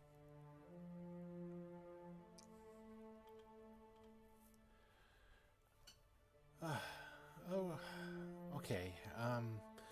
Well, for the scroll and the bag, are these going to be together or two separate purchases? Gonna be together. Okay, that would be 4,500 gold pieces. Okay, and I hand her 4,500. And her eyes just kind of light up, and she carefully kind of folds the. Do you want this gift wrapped? There's no need, thank you. Okay, and she does that, and she starts like before she gives it, she starts digging through like this little tiny box that's got all the straw in it, and you hear clanking of glass and ding ding ding ding ding. And she, where is it? And and she kind of looks at Bree and Layla and just kind of blocks their vision of her as she kind of leans in towards Willow and Aetherius, and she puts these two little bottles each in their hands. It's like these little tiny bottles, almost like those travel-sized liquor bottles. And she's like, "For your honeymoon." And she just kind of smiles and nods and does like a little wink, wink, and here's your bag and your scroll. May you have many children and long, happy lives together. Congratulations! And people are kind of looking and like, they're getting married! And people like are clapping in the street. I'm sure Willow is enjoying this. Yeah. Yeah, she is. She has the excitability of a pack of small children. So, yeah.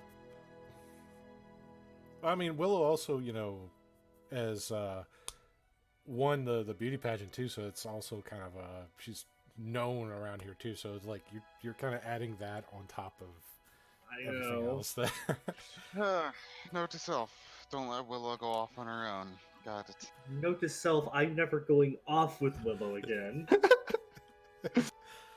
I mean, not to. I mean, some of you like Aetherius and Bree, for example, do have like the Elite 8 status for the events that they partake in, but and there was fame with that, but she's got the larger fame out of the whole group of you, so like everybody's just like clapping and cheering, and so everybody's like happy, and everybody thinks that you two are getting married. So and she just happily, as you walk away from the cart, she's just waving over enthusiastically, smiling and giggling off in the distance.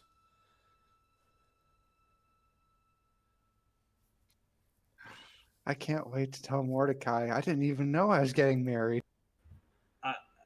Oh no. Willow, what drugs are you on? The best kind, apparently.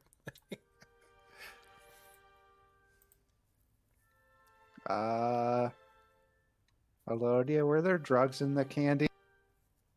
No. Ceremony's a really interesting spell. It is. You can get a whole bunch of different bonuses for like a period of time that will only last. It's interesting spell. Ironically, there was a variant of that Mira and Sebastian had. Yeah, no, I remember that. I think that was like right before I actually joined, but I remember that.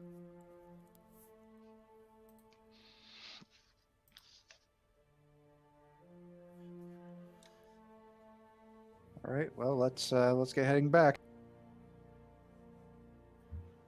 Yeah. Also, Chaos Bolt can do theoretically infinite damage. Because if you keep rolling doubles, then it keeps going off. Well, it's like a first edition Arquebus, it's just, you get a 10 on it, you just keep rolling that 10 and it keeps exploding. So that single bullet can do 1d10 damage, or it could do like 200 damage. Depends on how lucky you are. Yeah, they're theoretically infinite. Yep. Never happened. I've never seen it roll like more than 2 in a row, but still. I mean, yeah, but hey, Hope. if someone played D&D for the entire existence of for literally ever, and they always used that spell, they'd eventually get it. Eventually, you'll have that. Law of large numbers is fun.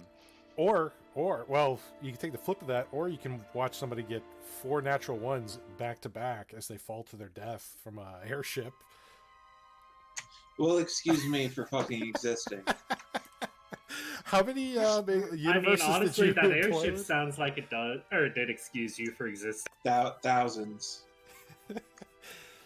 Yeah, all the saves, all the things. It's like just plummet to his death.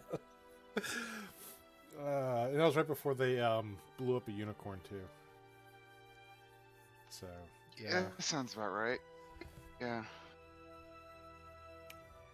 Yep. But hey, that was the catalyst for Newt. So, Thanks, Mordecai. well, no. I The didn't- unicorn's horn they salvaged, and doing a ritual with another fey creature, they joined the two, and it created a new fey creature. And that fey creature That's Comey that did that. was Newt. But my Glad to help. my character worshipped a god I created at that point called Neptania. Yeah. Thanks, Mordecai. You're the reason why we had the first arc. So if we're keeping score, Comey has one god and I have two. And yet none of them are helping us. Isn't it great? They are. It's just they're helping us. In their ways, they are helping. They have given you quite a bit of aid and more direct one-on-one conversations than they give most people in an entire generation. So yes, you are truly blessed. Yeah. Well, okay. As Bar slowly drinks. Drinks with his metallic arm. Blessed. Yeah. But then, when he puts the cup down, he sees across the table Senosha just kind of smiling back at him. So he is blessed in his own ways. Right. Anyway, heading back to the temple.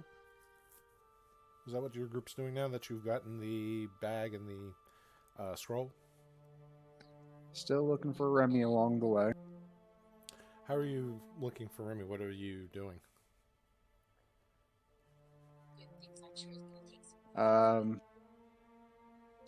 You know what? I still have another one of these nice little birds. Remy, where are you? We are going to head over to the temple right now. Please get there quickly.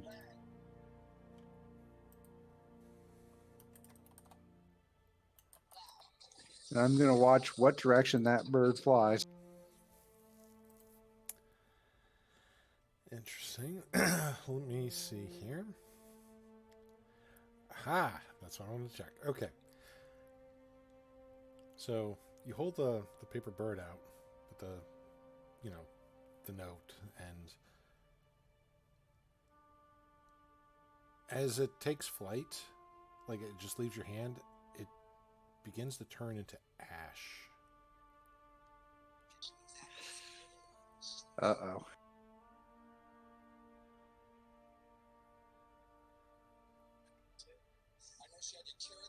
Hmm.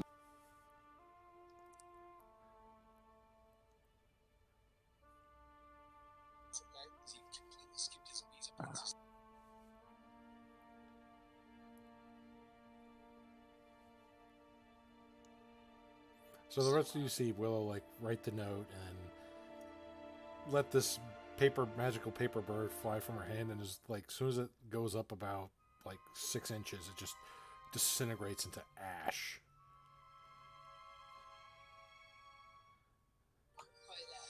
Right, so if the instruction manual that came with these things is correct, he is on another plane of existence. Things are coming up Millhouse.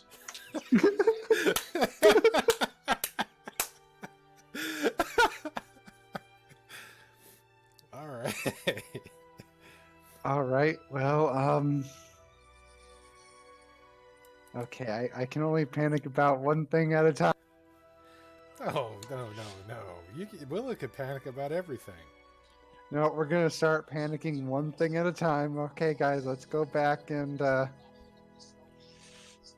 help the nymph, and then we'll figure out where the succubus kidnapped. Yeah, let's get going. Elodia, can I see all that candy? So I show her like the candy that I bought. She's just Don't gonna eat all grab of a it. handful of it. Don't even care that some of it's Well- still wrapped. Just I'll try not to.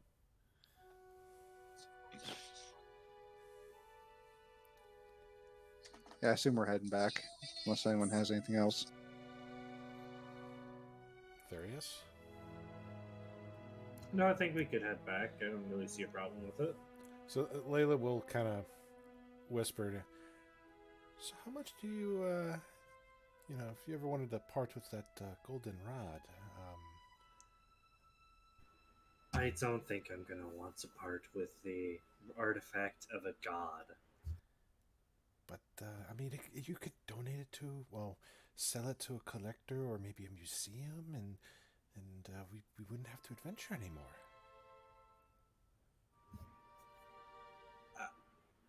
I would like to try and stop the. What's the actual threat they're having to deal with? Like the God King or something? I actually don't remember at this point. It's we've got multiple threats. Yes, he is indeed one of them. Who is the biggest that we know of at the. We can that'd be more money than we would ever know what to do with. We could go somewhere else where there is no conflict and war and live happily. Well, with deities that have all-consuming power that are wanting to destroy everything, I'm pretty sure it's just a matter of time before they go to another continent to destroy everything. I'd rather at least try to make an attempt to stop it.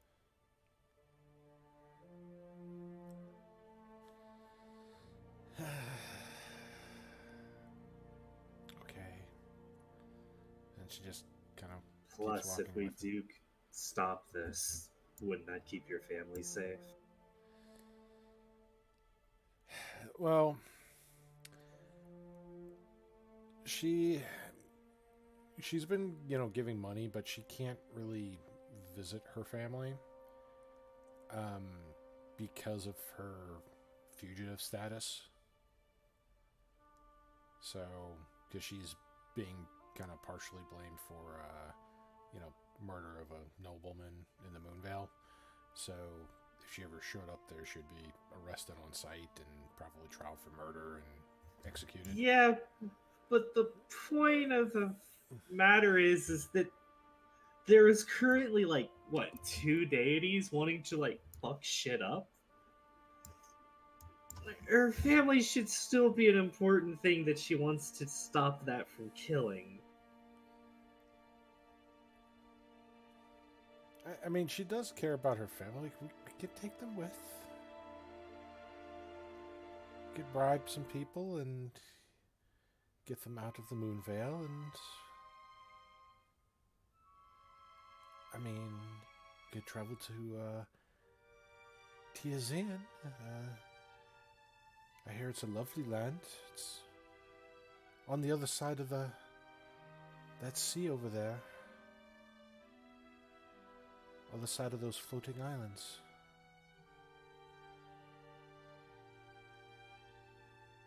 I hear they worship the dragons.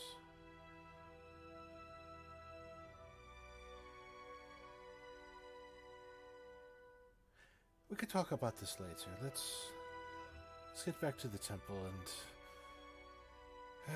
before Willow tries to marry anybody else.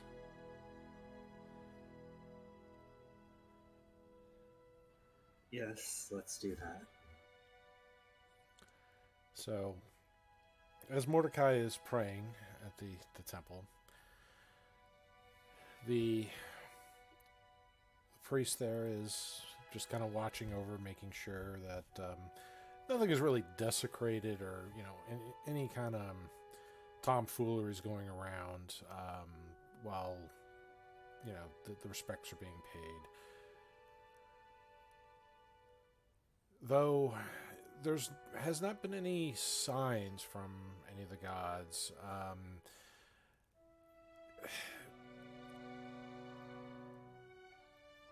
Now, Mordecai, you've reached out, sent your message to your guy, to Kushiel, but has not responded yet.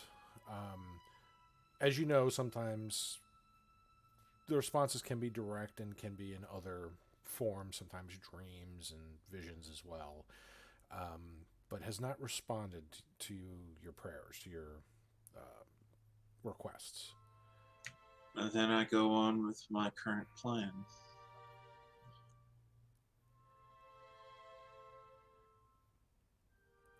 Well, as you're praying to the various people, I just wanted to know what was going on with that one directly, because that one has a little more contact than, click and all that. Yeah. The doors to the temple open up, and you see Willow, Aetherius, Bree, and Layla, who looks like she's got a splitting headache from Willow's constant giddiness from being apparently being married or about to be married, and then fluctuates from that to being worried about one specific thing, and then fluctuates back to something happy to counteract it, and just back and forth in waves.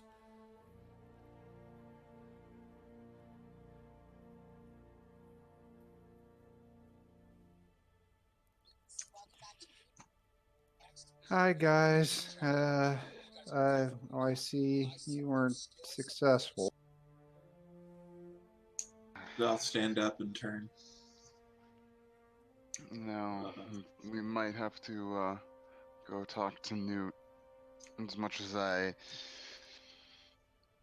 find that regrettable, if we Can Viveka?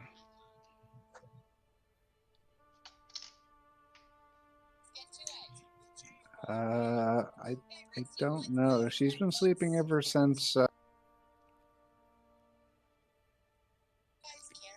the mages, and I'll be honest, if we can't fix this for her, I kind of don't want to wake her. Well, where we found her in the cave, could that be an entrance into the Feywild? That is what I wanted to ask her. The cleric mentioned that maybe one of the ways to help her, or finding some other nymphs, maybe. My current plan, if the answer is no, is to go back to the grove. So, wait, so we have to try to get her back to the Feywild? Unless I misunderstood the man of the cloth here. Aren't there spells for like kicking, Fey and demons and other stuff back to where they came from? Like banishment, there are. Mordecai, do you know banishment? I'm sorry, no. Barth? Not particularly, no. I don't think so. Sir Priest.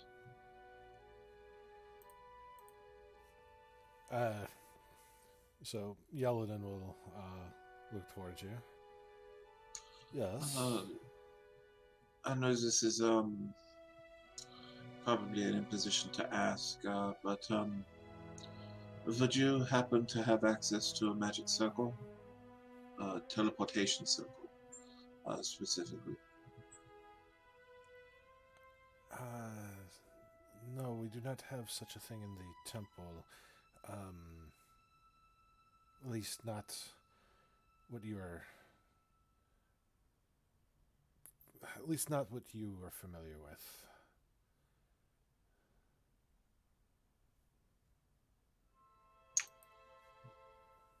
Okay. Then,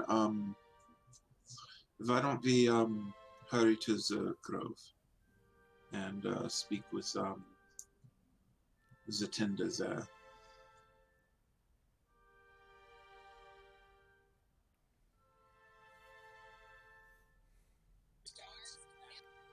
Okay. Oh, so, yeah, I may have lost Remy. What do you What? mean?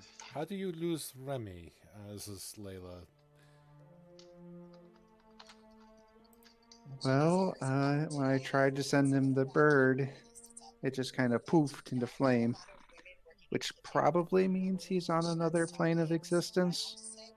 So if I had to guess, he was probably kidnapped by the succubus as revenge.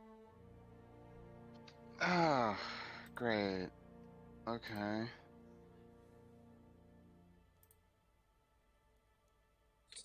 So, men here, can I see that keg for a moment? Sure.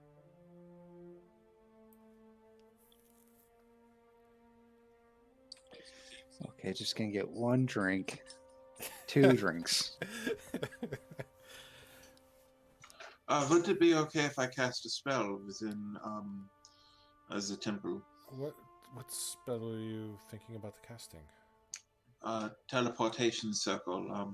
We will be going to a grove of newt to speak with the cleric there. Alright, well, Stuart's in the foyer over there.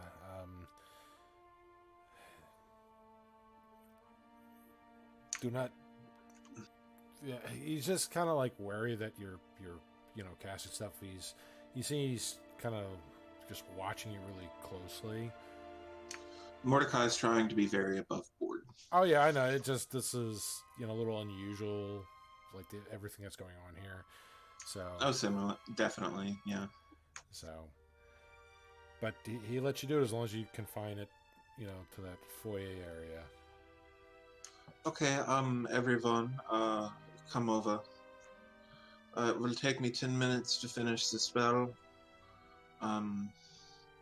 Once it's finished, we have, everyone must jump in immediately. We only have about 5 or 6 seconds until the magic fades.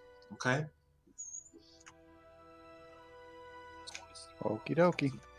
He pulls out a pouch from his bag of holding and dips his hand in and comes out with like a handful of chalk powder with shining gem dust mixed inside of it, and he tosses it into the air, and it kind of hovers, and he starts moving the tip of his staff, and the chalk dust is drawn down to where his staff is pointing.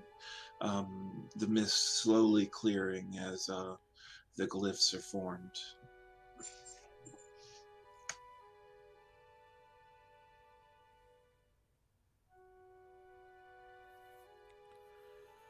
Alright, well, if you, when you activate the glyph, the bright light, like white bluish light, emanates from the symbols that you drew on the ground, creating this pillar of blinding light, which will only last for a very few seconds.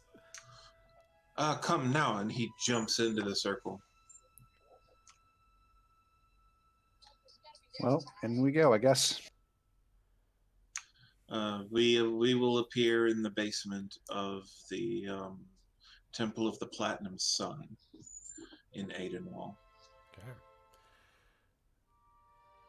So as you enter the white light, as the light kind of dims down, you're not in the Temple of the Mist anymore. You are in the basement of the Temple of Click in Aidenwall. There was a couple of cloistered clergy here, just kind of like cleaning up, scrubbing the floor, and like they knock over a bucket as like they get out the way as you just like activate the sigils and teleport in. It's like, ah! And it's like young kids too, like mid-teens, just they were just doing their chores. Sorry, it's okay. We are just walking through. I'll flash my holy symbol of the Platinum Sun and start walking.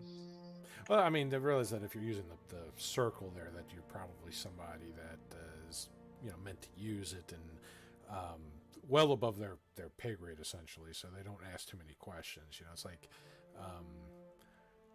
it'd be like a police officer going to a random cashier at a store and asking, questions about something. It's like they just are going to assume you're somebody of authority that knows what they're doing and just cooperate and get the hell out of your way. So, and they do. They there's not a bunch of them. It's like 2 or 3 of them. You don't hear any masses going on up above. In fact, there's another one just kind of gently sweeping some of the stone floor clean as you make your way on the first floor and out of the church.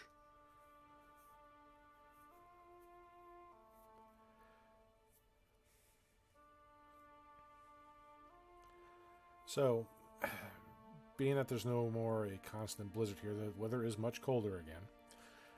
It was nice being in a more warmer climate. Though there is snow on the road, it's not impedingly so. Some of the snowbanks, some of the snow has melted a little bit, or at least has not flurried enough to where it's just piling up on the sides of the road. Some of the snow has blown over, smoothed out. It's still a majestic sight for the village, but not as deadly as it once was. You can see the whole village clearly from the high hilltop that the church is built on. And you can see the lights throughout the village, the various homes and the smokestacks. You even see people walking some of the roads.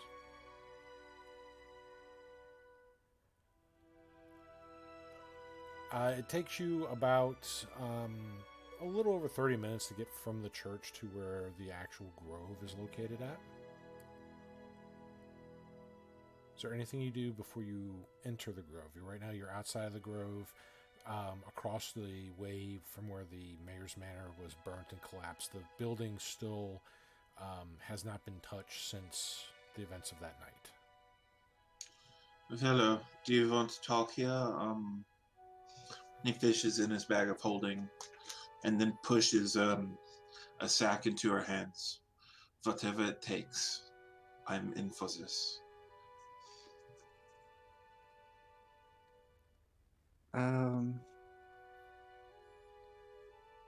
And she kind of looks around to everybody.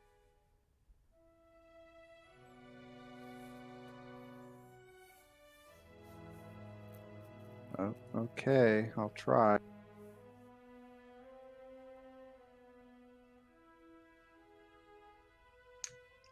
Just give me whatever's left off of whatever it takes to remedy this situation.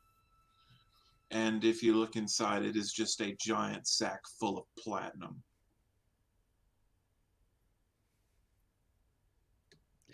As a businessman, I cannot condone throwing away that much money. We're going to have to get the best deal. Mordecai doesn't accept the sack back.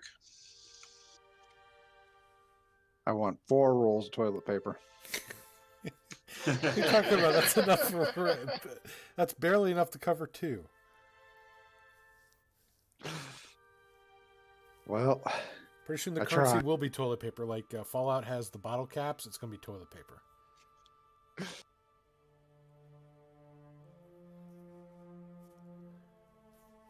All right. Well, you have a Sacco Platinum. All right. What is everybody doing? I guess we were going to the Grove to try to contact Newt or whatever.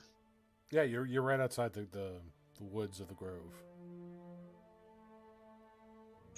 I'm ready when you are.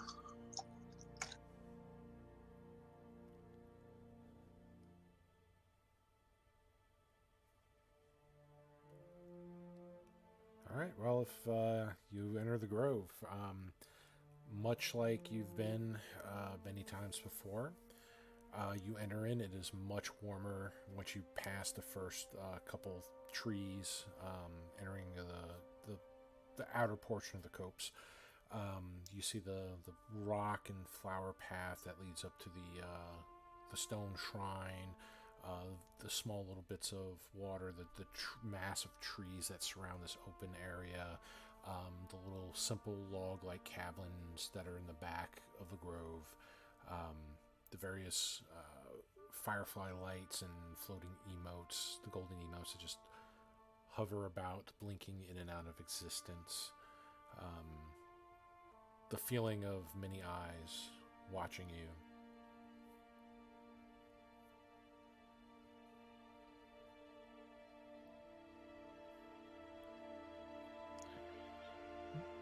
Hello again.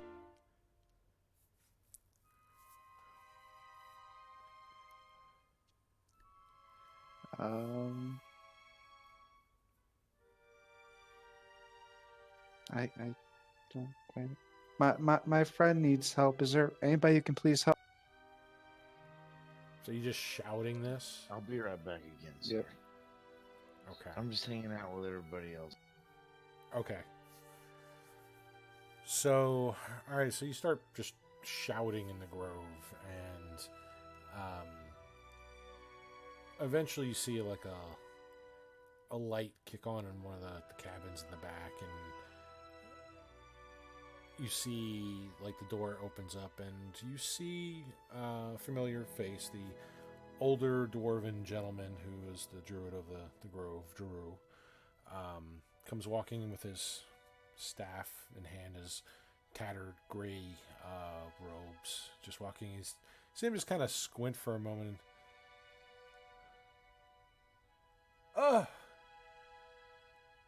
That Willow? Hey. Sorry we keep meeting like this. On the contrary, you helped fight all those fiends. Lord knows what would have happened if they would have conquered this town. Well, there'd probably be a giant blizzard if I had to guess.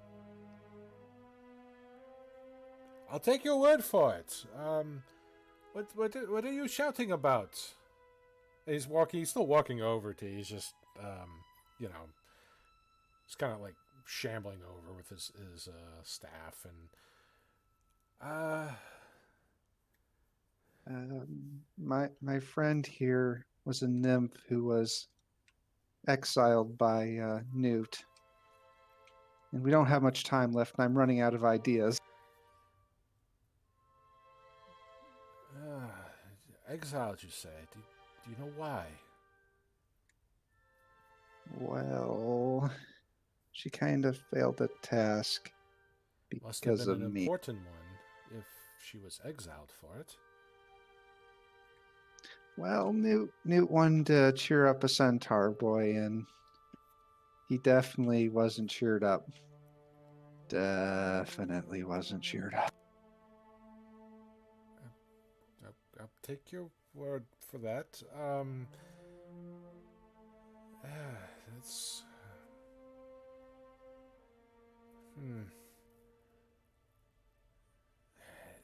You see him just kind of, he's thinking over, the situation, and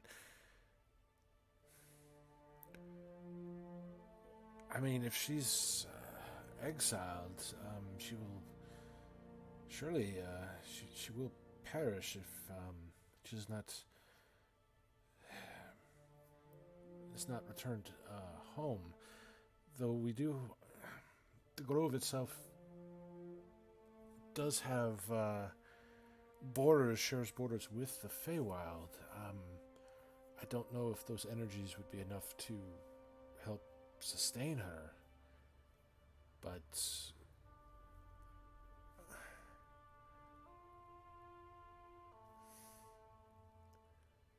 I am sorry that was she well, of course she was a dear friend. You wouldn't be bringing her otherwise.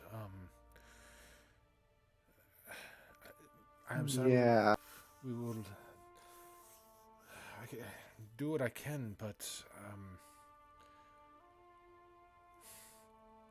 let me show you the problem. And he begins like making this sharp kind of whistle, and you see his fingertips kind of glow, and he makes this very beautiful, almost like illusion, this pattern of colors, and you see some of the fae come out from the trees, just all happy and giddy,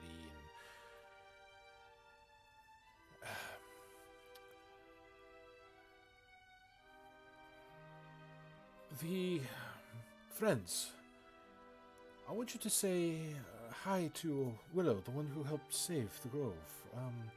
And they all kind of flutter about you, Willow, like with all pretty patterns, scintillating colors, and just, this really beautiful sight that kind of distracts you from like all your worries briefly. Willow's friend here would also like to meet you. Can you say hi to her as well? And they kind of go over towards like Sunosha and say, no, her other friend. And they keep going, like they go to Bree. No, her other friend. She wants to say hi.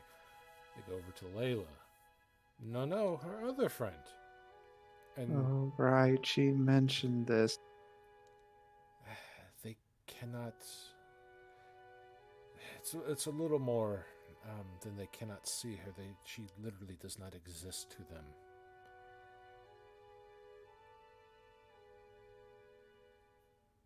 That's the problem. Is there no way to fix it?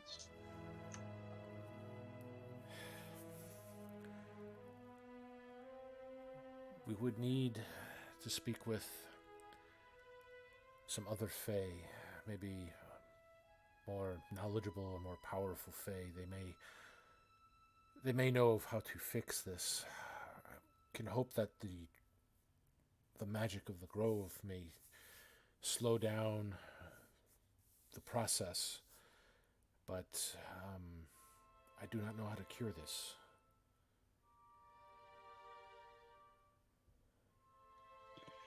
Well, she exists to me, and that's step one.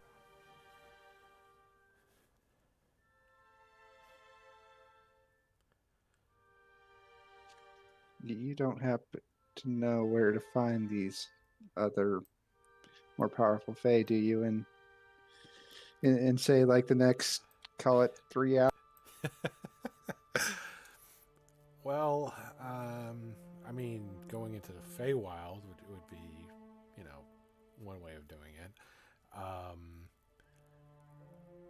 Other than like Newt's other champions, which you've briefly met 2 of them.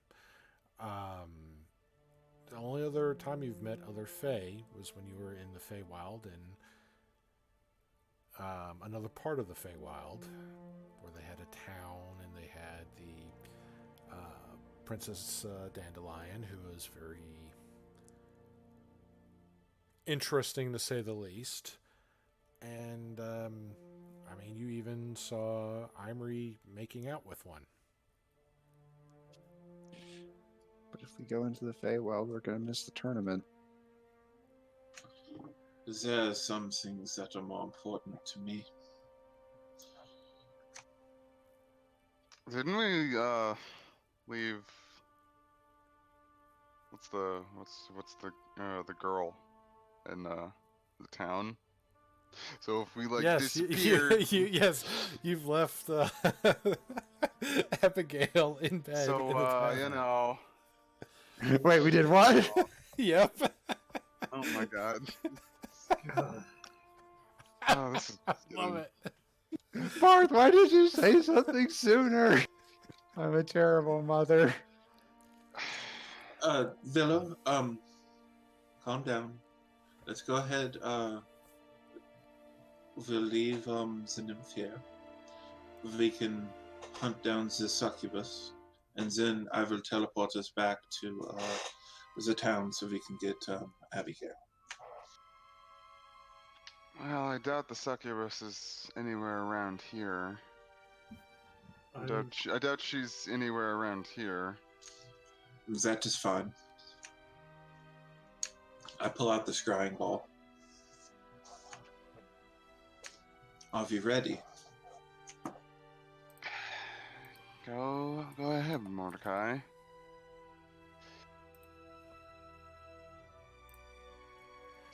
All right. Does anyone have something from the succubus, maybe?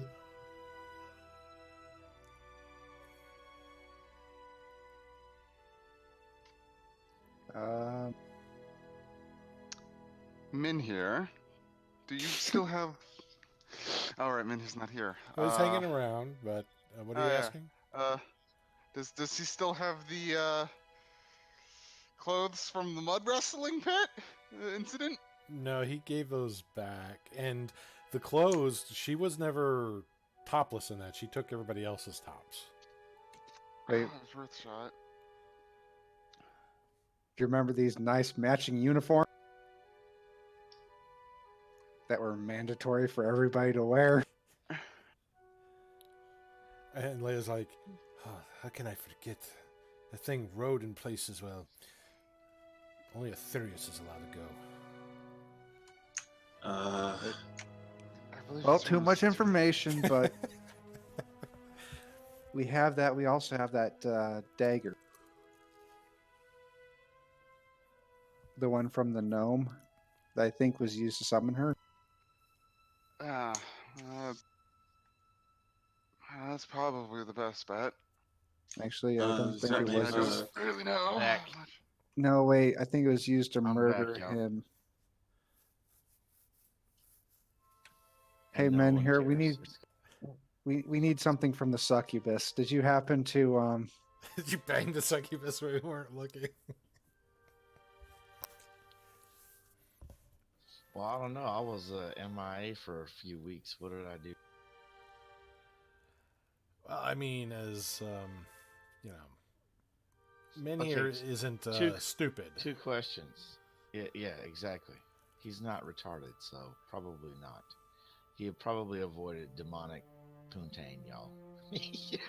As tempting as it was, he knew that, you know, it's like, nope, I want to keep what I got, and I got a lot. Well, there's your answer. See? So Dave looks out for me. Didn't have me do anything crazy when I was gone. Well, I didn't say that, just nothing with the succubus. Okay. Let's not get ahead All of right. ourselves here. Menhir does some stuff, but he's, you know, not a, you know, he's not stupid.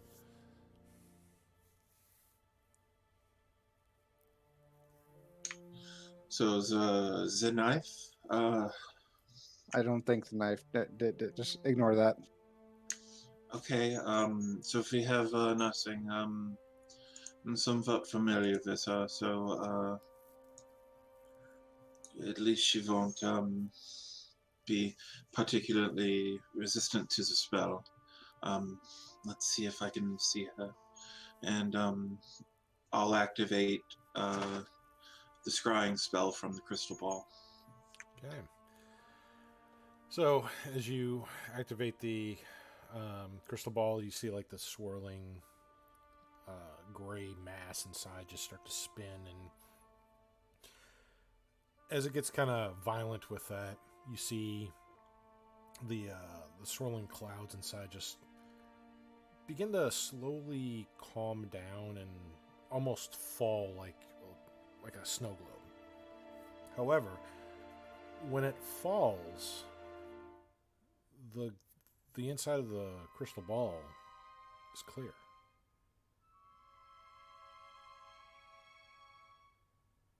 She saved, I guess. Or it could be that she's not on this plane of existence. Because, you know, succubus, demon, you know. Not that Barth knows that in character, of course. Well, I mean, he might with just stuff that he's run into. That poor man.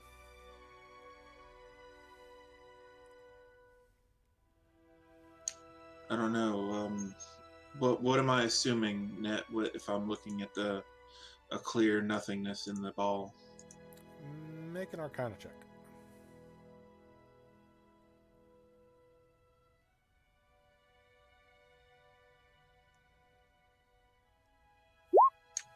God damn it, 11. I mean, it's possible she could be on another plane, or she saved, or has some kind of protection against it. You're not quite sure what.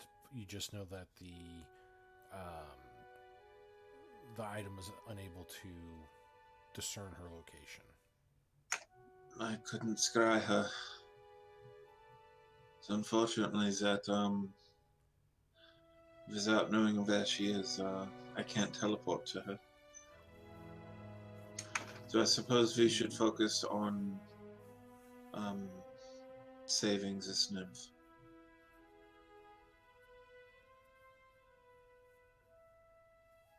Even if we...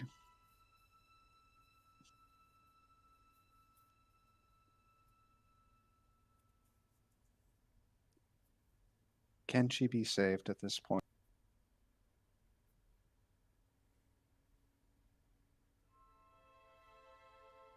I mean, she's not dead yet.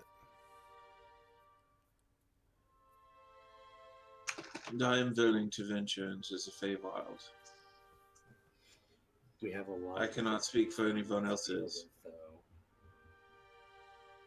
The thing is the Feywilds is a place that when you go in there, time is distorted, isn't it? Yeah, that we is a could come risk. back. We could come back in a minute, in a day, 10 years from now. Yesterday.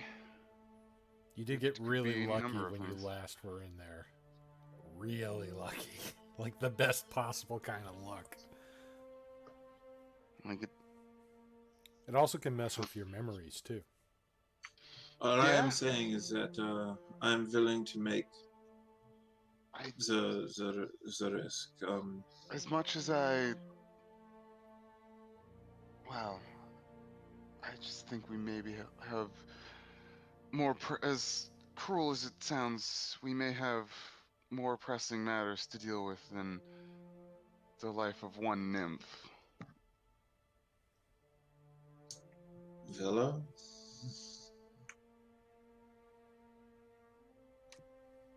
Willow's just silent, staring off at the tree. Does Willow have her Fey Lives Matter shirt on?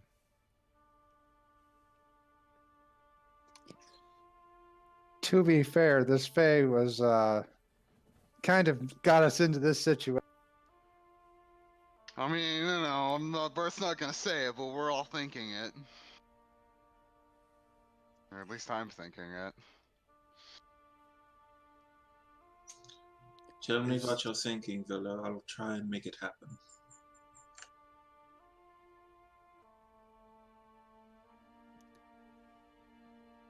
So there's nothing else we can do, even if we got her into the Feywild. There's still the distinct possibility she may not survive. Is that correct, Archdruid? Well, it would slow down the process, but it would not reverse her condition entirely. The exile would have to be lifted, or some other means of aid would have to be administered to her, and something of that magnitude, I do not have that knowledge of. Only the Fae would possess such knowledge. Could you speak with Snoot? Is that possible? I can pray to her, but If there are any spells, if we can pay for them. so you're going more the lines of divination or augury, direct contact. Considering the circumstances, Newt might not be the most willing to help, but it's worth a shot, I guess. She's the one that puts the exile upon her. I wouldn't know who else to ask, if I'm honest. I mean, obviously, we'd pretty much have to beg Newt to withhold judgment for a period of time if we wanted to maybe try to fix the problem. Not that I really know how we would fix dead horse boy, but I don't really see Begging any is options. begging is somewhat in line with what I had planned. You cannot say I have a good plan, but it's at least one.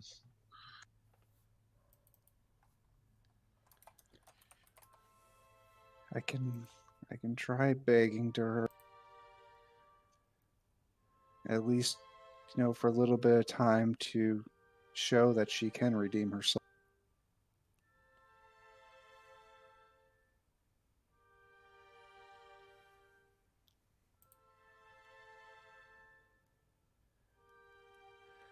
All right. Well,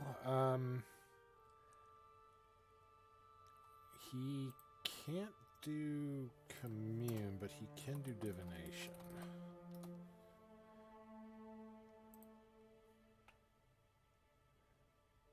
So, and to refresh people's memories who don't know what divination does, basically it allows through magic and an offering, you are put in contact with a god or a god's servant. You may ask a single question concerning a specific goal, event, or activity to occur within 7 days. The reply you receive may be a short phrase, a cryptic rhyme, or even an omen. Now, it does not take any account of any circumstances that may change said outcome. But the outcomes, the replies are truthful. It's maybe not the most relevant to our situation. I don't have any, way of directly contacting Newt, do I? Usually by being extremely happy and carefree and not having a worry in the world. She just tends to show up and just ruin your life entirely. Well, I didn't know. That's usually how it goes for poor Barth. So she only, yeah, that's kind of what I figured. She only really shows up when you would rather her not. Yeah.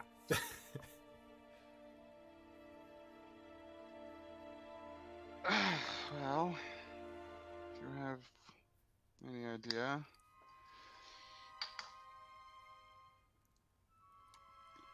Well, I do have a question that might be able to help. Alright, if that's what you think, Willow. Well, the question would be, is there anything that we, or I still don't know her name, or our exiled nymph friend. That was the second. Hang on. Yeah, pull it up here. I thought you had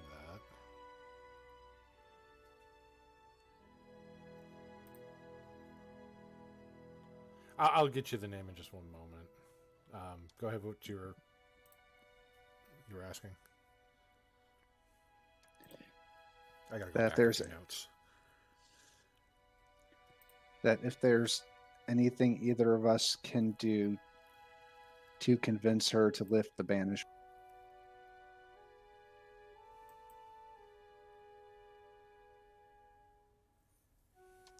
If she would be willing to lift said banishment. So that one would probably be the first question. Don't we only get one question? Yeah, you get one question with it. concerning a goal or event or an activity occur within 7 days. I thought So, I had 3. No, that's I see. commune. Also- That's a higher Yeah. level spell. He does not have access. So I to guess that we satellite. I should ask what we need to do, what we could do to with the banishment. If it basically says nothing, then then like we can learn if, and like words are hard. If there's something that could be done, it would be like if Newt would be willing to lift the banishment, and that it would be kind of included in how would be doing it. So, you see what I'm trying to say? Yep. All right. Because Cool. if we ask what it is and there's no response, it's either, yeah, it's fine, everything's good, or there's nothing you can do. She's dead. Them's name is Lyra. Yeah, I didn't want to interrupt that just All so right. we can have the info. That's well, if nothing else.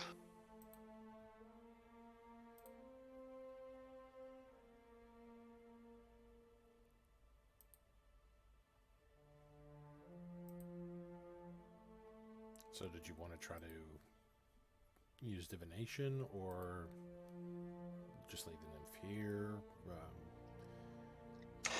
I will pay for the divination. And I motion to the bag I handed Lola. Jerubi, boy, don't insult me. You'll help save this town. It's the least we can do for you. I understand these spells require components. This is true. The monetary value I am not consumed with, but we will need an offering to Newt, which I will take care of. So don't worry about that. Worry about your friends. You're most generous, thank you. No. You risk your lives to save the lives of many.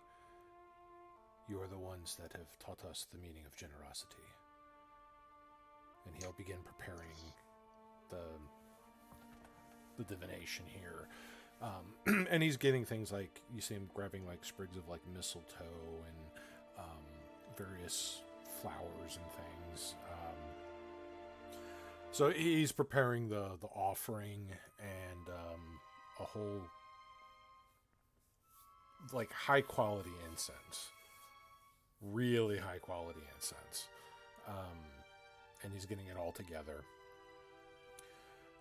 So, this, I will reach out to Newt, but this spell will allow only one question to be asked upon her. Something pertaining to an event or goal or some activity to occur within the next week. Her replies are as chaotic as she is sometimes, but they're always truthful. But remember, she does not control the outcomes. There are other things in this world that can change her answer.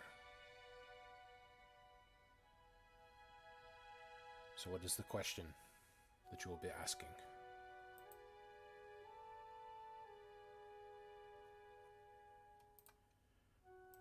I think your question's best, Barth.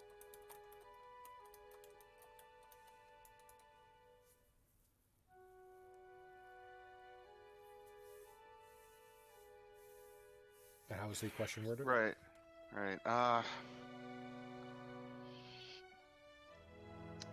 believe it was, what can we do to lift the banishment on the nymph?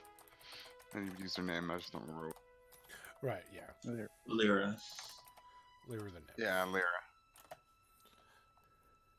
Okay, what can we do to lift the banishment on Lyra the nymph?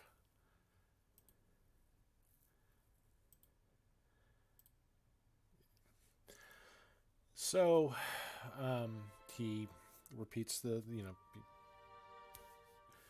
completes the arcane, the divine magics to commune with Newt, using this divination spell, this ritual.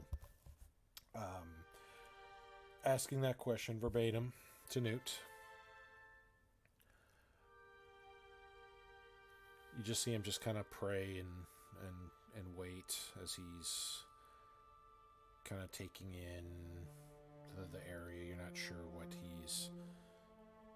kind of response that he's getting as he's concentrating very hard on the aftermath of the spell here. While he's doing that, you see the various fae still kind of flock around everybody, but but the former nymph, and it's still a pretty sight with that. You do see occasionally from the tree line of the copse various large black bears just kind of wandering about, just kind of keeping an eye on things. Not really being threatening to you, but they're there. They let you know that their presence is there. And as you know, they are other druids of the grove. So, after a few minutes, the druid kind of gets up from his kneeling position at the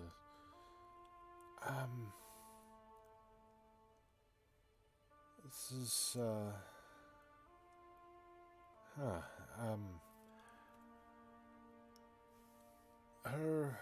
the response that they received was different. There was an image, a picture.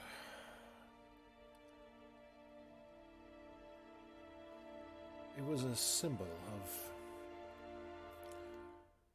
two beasts' heads intertwined, facing one another. But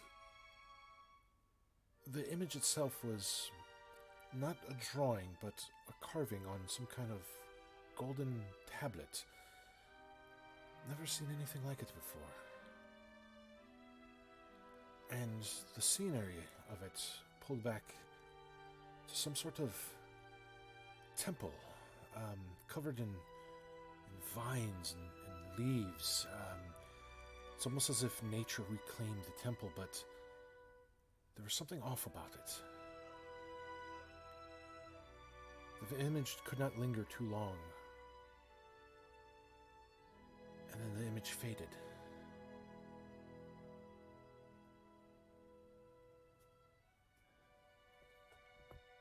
That is what was revealed to me as an answer to that question. So you saw a vision of this temple? The interior of some sort of chamber covered in vines and leaves, but I don't know, there was something wrong with it. And that golden tablet with the beasts facing each other.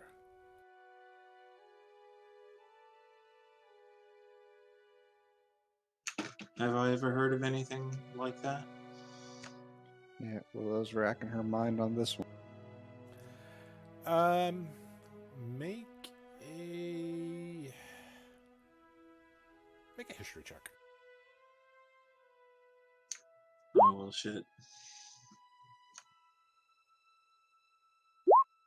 I got no idea. I'm going to go ahead and burn a second level spell to enhance ability as I'm digging deep into my mind.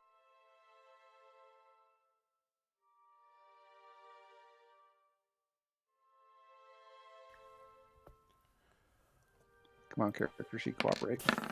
It's thinking about all the rolls.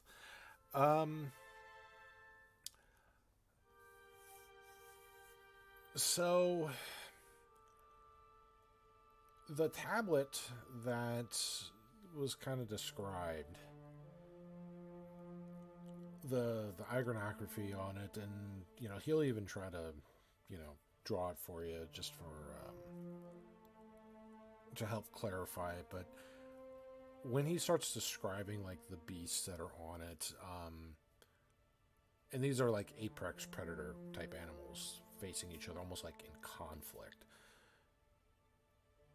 The way that he describes it in the temple, just something just clicks in your head. Well, it's something that maybe you read about, or just from some of your other research activities, something that just popped in or that you glanced over once. Because you needed a 25 to get this specific of information. There is those icons are representative of the Predator King. And apparently that was one of the an interior of one of his temples. But why this golden tablet, you're not sure of. But the imagery screams Predator King.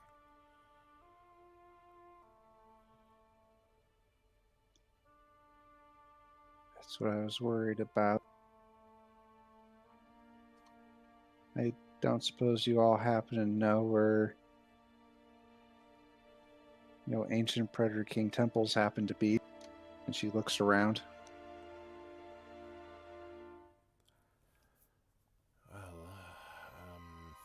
And this is Drew speaking.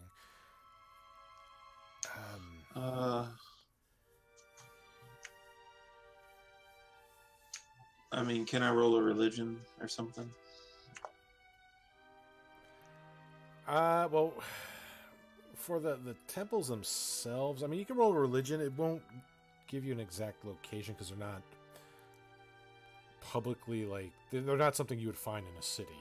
That's kind of frowned upon because they're monsters usually worship those. And as you know, like, they might have a shrine in a wilderness somewhere, but again, monsters tend to worship him, as he kind of wanted to take over the world at some point. And almost did, if it wasn't for the humanoid races banding together to fight the monstrous races.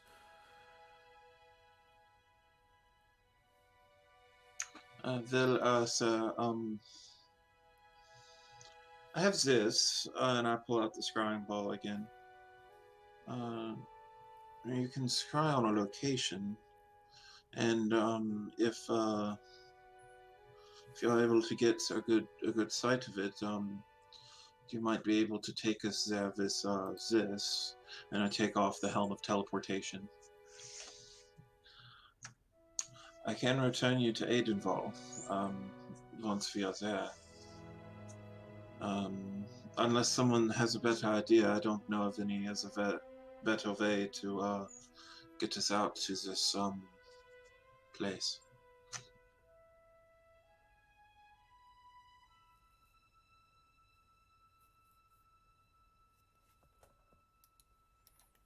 Thoughts, everyone?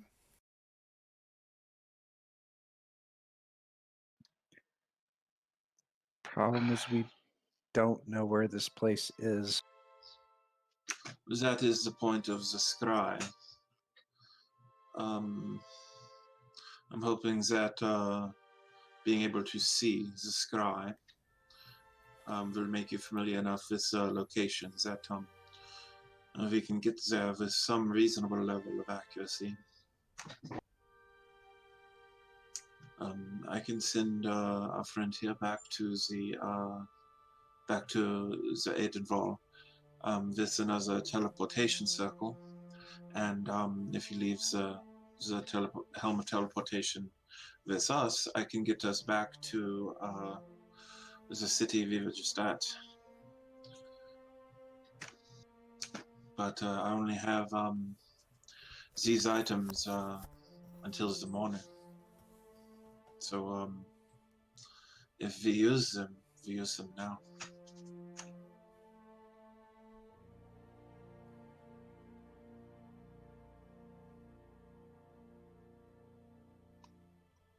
Just trying to see if the magic ball can even.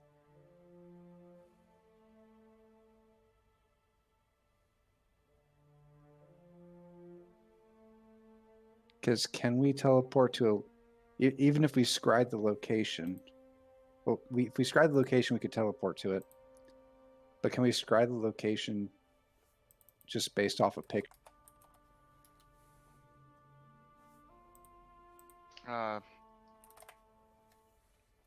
This scrying ball has unlimited number of uses a day. It wouldn't hurt to try.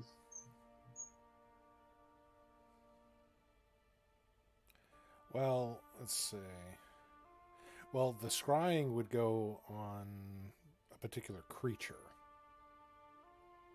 I thought you could scry a location. No, it can only No. be a target. It can only be a creature. Yeah, that's what I thought. You can see the area around the creature, but there has to be a specific creature that you're targeting.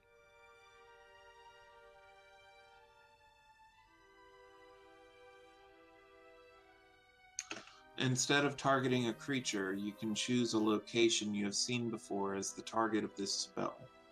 When you do, the sensor appears at that location and doesn't move. The only question would be, would a vision count as seeing the target location? I mean, you can attempt it.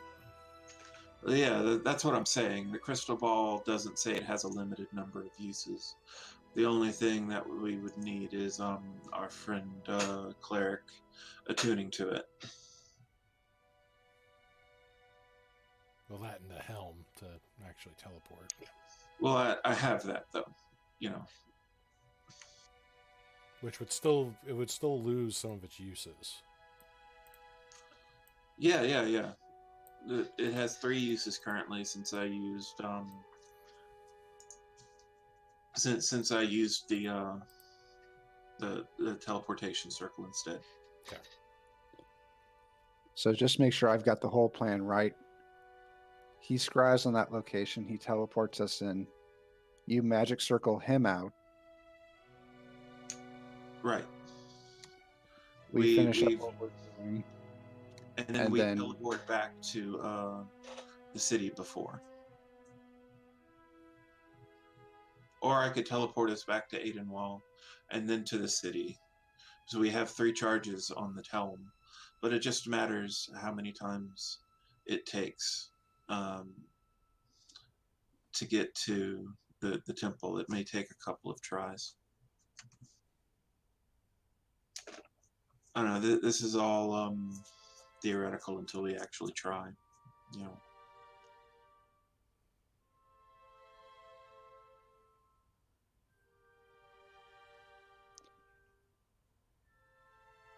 So the way I'm seeing it, we've got 2 clear-cut options here. One is we take this plan. The other is we cut our losses. Yeah, it seems the options. I mean, I'm willing to go along with this plan if that's what you guys want. Mordecai looks to Willow again.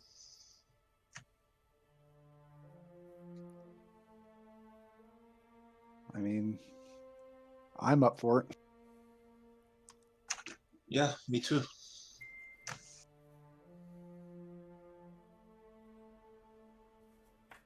Well, if you guys think that we'll be in and out, then I'm up for it. I mean, there is option 3, but I got a feeling nobody wants option. Yeah, you attend Willow's wedding with Aetherius. No, I just need to go over here in the corner, this nice demonic corner, for a little bit and have a conversation. I'll come back with a solution. Don't worry about it. Yeah, no I'm not gonna- pass. I'm not gonna lie, Willow. Selling your soul for just this random nymph NPC, probably not the best deal. Just say. Yeah, honestly. It's fine. I wouldn't sell my soul. honestly, at this point, we're going through a lot of effort for an NPC, for a random NPC. But I'm okay with this, I guess. No, see, you got to understand why we're doing that. It's so that way afterwards, we can just right in her face, go nee, and then do a dance around her, followed Yeah, by the "We're well, better than you" song. all right. Okay. Wow. So now we know Willow's true objectives.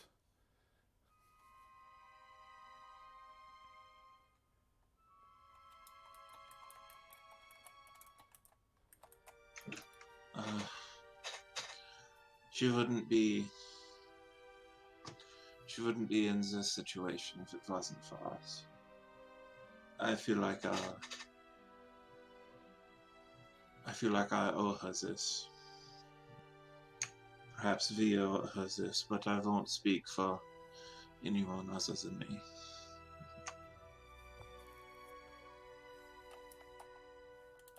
Oh, Barth's thinking, she kind of caused this herself because she was so, if she just would have been patient and let us do what we needed to do, like he said, then, she would have been able to do her thing, and then we would have been able to do our thing, and then the centaur wouldn't have died, and she wouldn't be dead. But that's just what Barth's thinking to himself. Out loud. No, dude. Aw. I mean, you're not wrong. You're really not wrong. I can't say you're wrong. He's like, he doesn't really feel, too guilty. To be fair, just because This is the problem with being a good part. We can't just let her die. We gotta try to save her, I mean, even if she got this situation. How long is it going to take us take you to send us over there? Just an hour if he tunes to the objects. An Uh, hour, you say? this is all assuming he's the Mr. Druid is willing to help us. I mean, I'm pretty sure Yeah. he is, but He is. yeah. This is the moment where he goes, no. Have a good day. Off you go. Shoo shoo. Well, if he's willing to do that, sure. If we're basically doing in and out, I think this is at least this is way more than what we should be doing for this nymph, but fuck it. Let's murder whatever the hell's in this temple. That is the plan, in and out. Cool, I'm And we all attuning know to how something well- while we wait. We all know how well plans tend to go. But yeah, let's. I'm gonna tune back to the ring of spell storing while we wait, and I'll hand our cleric friend the orb of scrying and the helm of teleportation. All right, Zaru will take it, and are you sure about this? I'll help any way I Yeah. can, as best I can. We want to save this nymph. All right, very well. And he'll begin to attune to the items. And about an hour goes by. The nymph doesn't look like she's aging any faster than she was before, which is a good sign. But she's still kind of just unconscious by the shrine at the grotto, just kind of laying down. The shrine of the silver monkey. That would be less weirder than most of the nymph newt shrines. So I mean, have at it. So he will begin trying to scry on the location that he saw in his vision, and let me.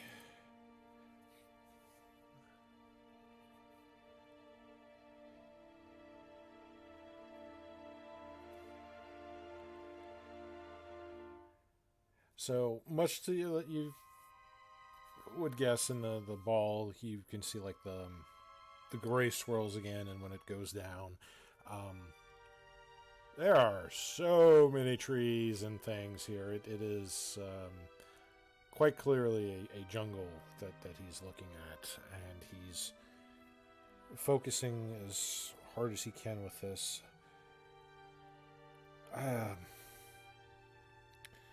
Alright, I think I have it. Are you all ready? We all join hands with him, which is, I Yeah. believe, the thing. Just check Dave, one. quick thing. You did catch what I said, right? Uh, I have no. only one attunement item in my inventory, and I am attuned to it during that time frame.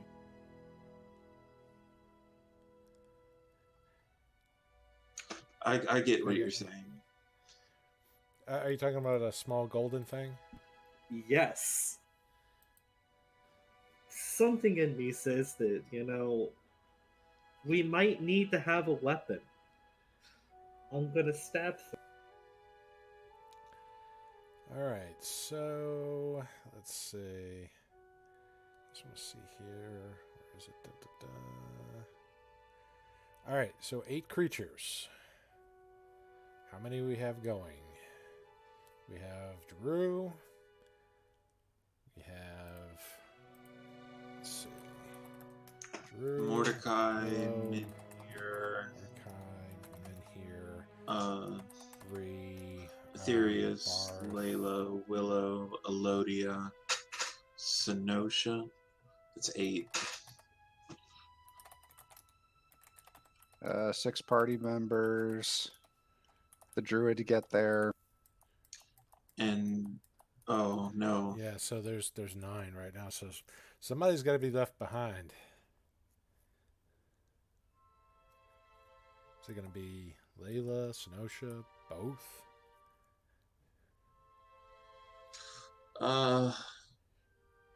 I can cast another teleportation circles to get us. Well, yeah, I can get us back here with another teleportation circle.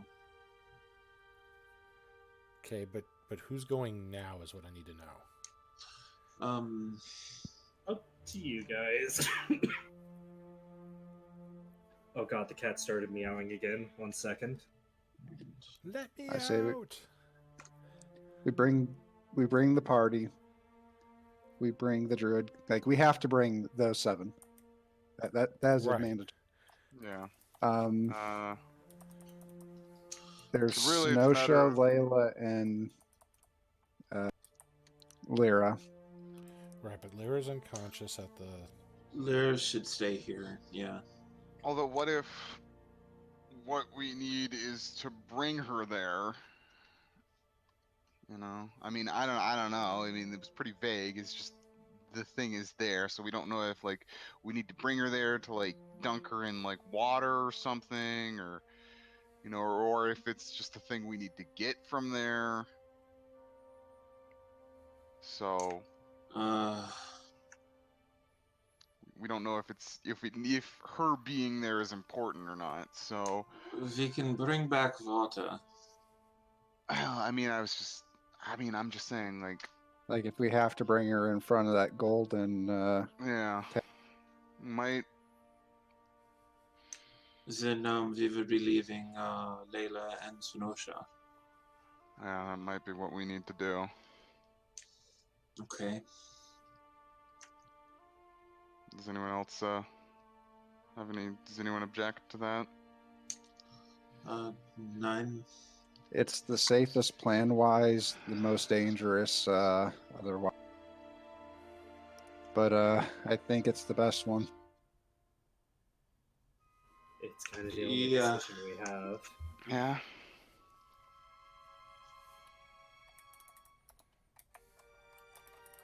Okay, so you're taking Lyra. Yep.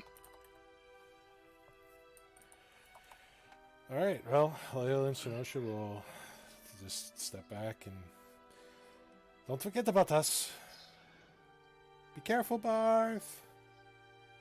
Don't worry. I'm sure I'll be back. You better, So this is- mister. So this would be a really bad moment to, just turn to Layla, wink. Don't worry, I'll keep him safe. God damn it, Willow. I'm not doing that for the record. All right.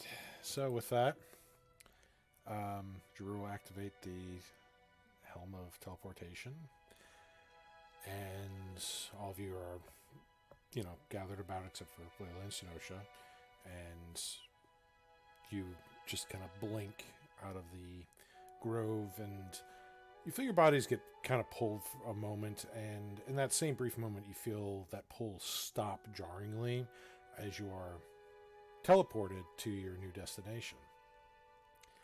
Now, Did I miss something that I had? Yeah, nothing. No, because people are talking to me about preparation in case things get horribly bad and stuff and all that kind of thing. Is that one of those Sorry. don't leave town but be available? No, dude, everyone is losing their total shit where I am, dude. By the way, they just are.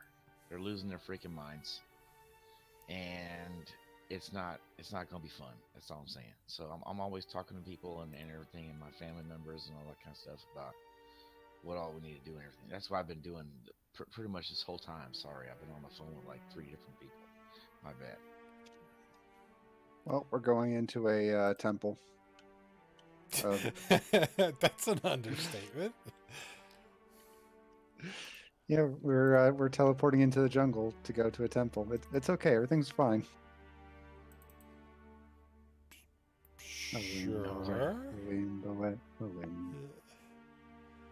Yeah, everything's fine. Definitely. Oh, also, men, here it's a temple to the Predator King. So, Well, you saw the tablet Right. for the Predator King, and you know that creatures, monster creatures worship the Predator King, and this temple is clearly out in the middle of the wilderness somewhere.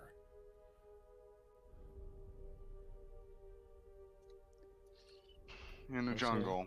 So there might be dinosaurs. The mighty Or jungle. lizard men. What the F? Wait a minute. Hold on. There might be dinosaurs. I mean, Dude, I don't know. I'm it's gonna just a- have me. Dudes, I'm gonna have me some effing dinosaur mounts, dude. Hell yeah. This is the greatest thing ever. I mean, I said there might be. I don't know. Dude, this is the I'm greatest just thing saying that because, like, oh, it's a jungle. Fucking dinosaurs live in jungles in the D&D imagine- world. Munir Sarson with a Tyrannosaurus mount, dude. Good lord.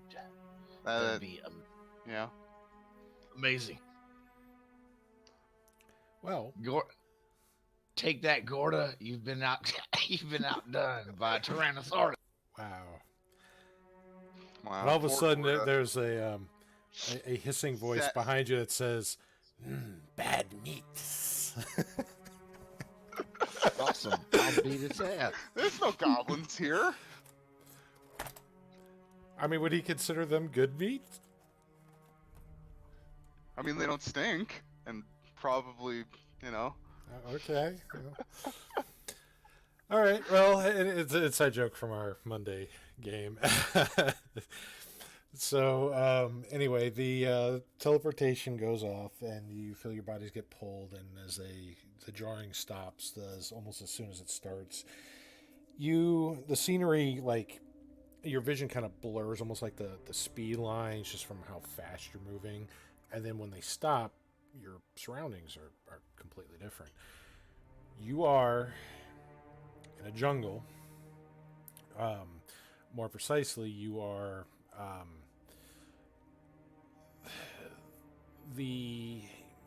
you're not like on a hilltop in the jungle. You're in the thick of the jungle. Lots of underbrush that go up past your knees, large hanging vines, canopies of trees that block out some of the sun. The light just kind of forms rays as they poke holes through the canopy. Through some of the things that you can see about you. In fact, I want you to all make perception checks.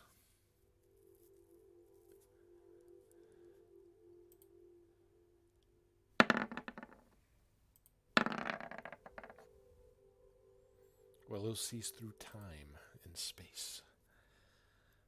Of course, Elodia has a 24. I don't think she's ever rolled lower than a 20 on perception. Mordecai, all right. Melody is just a badass. That's all.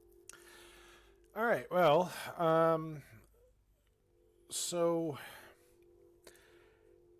Mordecai, Elodie, and Willow, you see pretty much.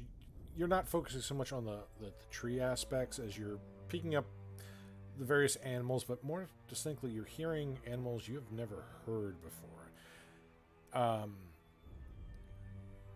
The sounds they make for an untrained ear would kind of blend in with other wild animal sounds, but these are quite different from anything that you've ever heard in your lifetimes.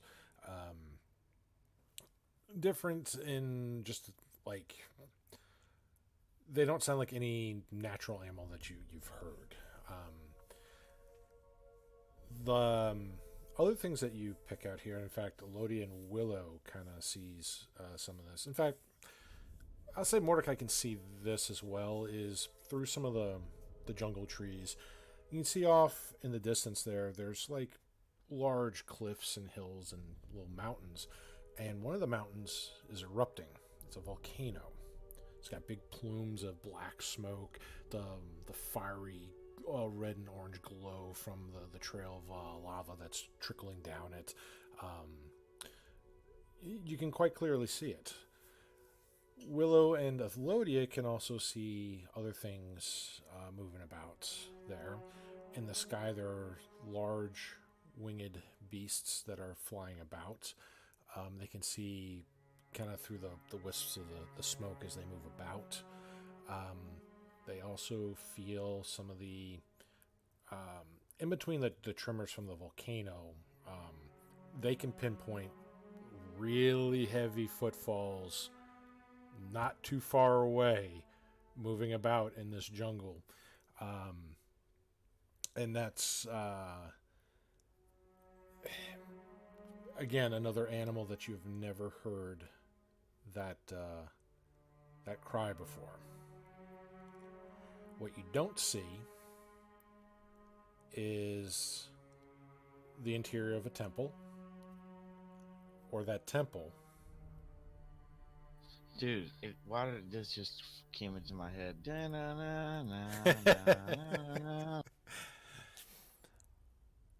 And Drew's just looking kind of confused, like, I don't understand. I focused very hard on that chamber with the tablet.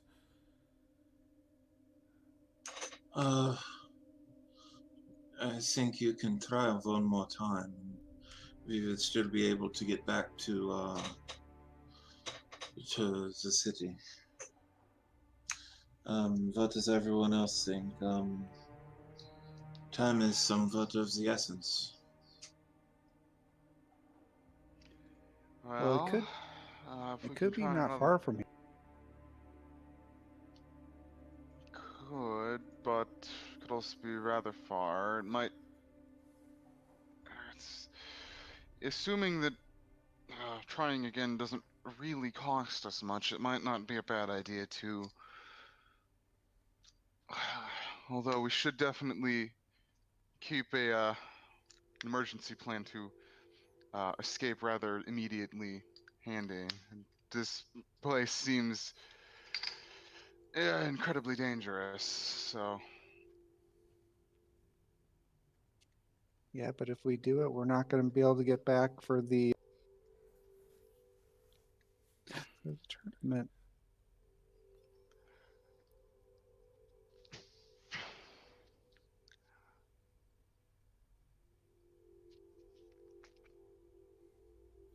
I'm thinking pretty much the carnival thing's a done deal at this stage. There, Willow. Sorry.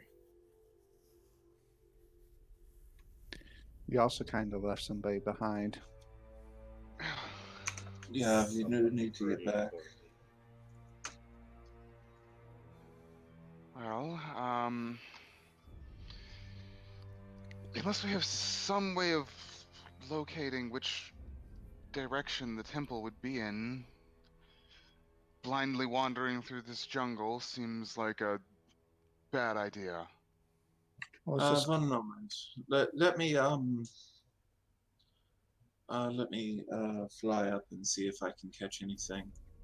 I'll activate my boots of flying and All right. fly up into the air and get a good aerial view. As you say the command word for your boots, they don't activate. My boots aren't working. well, I'll just climb up the tree. Hang on. I'll try to activate my wings of flying. Do those work? They do not activate. All right. I am liking this plan less and less by the second. I try and activate a cantrip. Prestidigitation. Does not activate. I can't cast magic. I have the advantage here now, bitches. Fuck y'all. No, I'm just kidding. The day is mine. Oh, no. Me and Elodia are now Oh, the MVPs. Oh, Y'all no. shut the fuck up. This is very bad. This I is load my shit. gun with murderous This is very bad because Elodia, me and you are this MVPs. is very, very bad. Do you know why? Because we can't teleport out of here. Yeah, keep saying it over and over again. That'll fix it. Up the Well, tree I go. mean, it seems like people aren't taking the situation entirely seriously. So we're just... What will change if we panic? Well, Willow is climbing a tree. So go ahead and make your strength athletics to climb the tree. Or if you want to do dex acrobatics, I'll allow that too, depending on what you want to use. Do you want to leap all nimbly bimbly, or do you actually want to power your way up? Nope, I'm climbing. I'm not exactly nimble. Okay, so you start climbing up, and you almost grab a vine that is clearly a snake, and you shy away from that and continue onwards, not trying to aggravate the reptile. And climbing up the tree,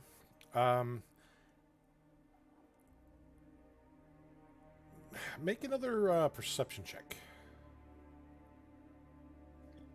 Now, this is the point to use the inspiration. You son of a bitch. All right. Nice. So, yeah, there's, you do see lots of jungle, untamed wilderness as far as the eye can see with this. You have never been in this area. You don't know what this area is. However, the two things that immediately catch your attention with your very, very keen perception.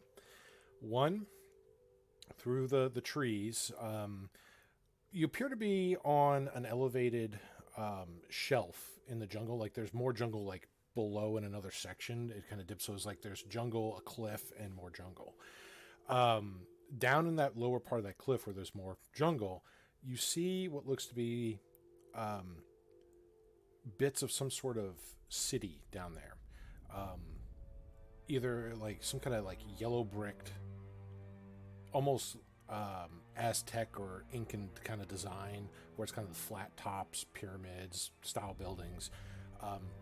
Appears to be fairly large. However, the other thing that catches your attention is moving through the jungle towards your location. There is something moving through the jungle trees that is actually bending them and heading your way very rapidly. Oh, dude. Hey guys, good news, bad news.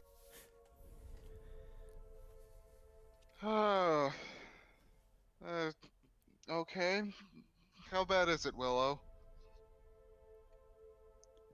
I'd say probably at least, 10, 15 feet back.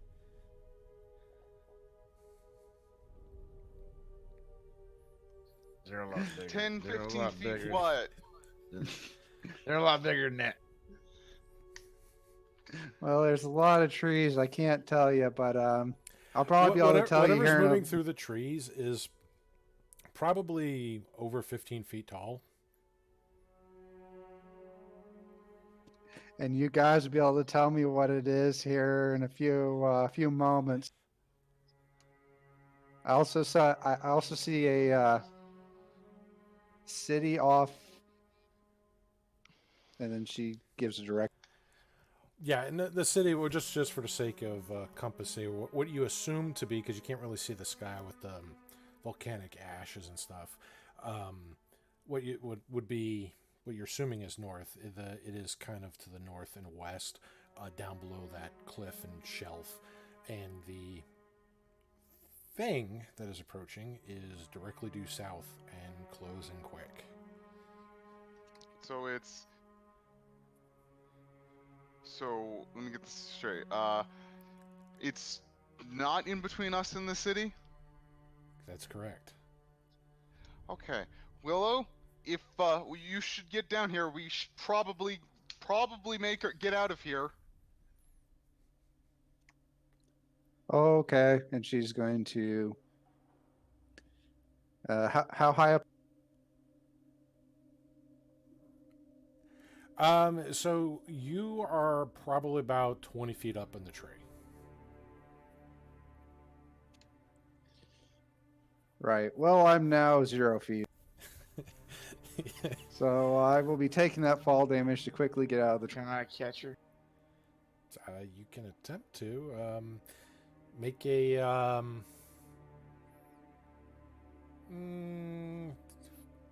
let's say make a strength. Just say just strength check.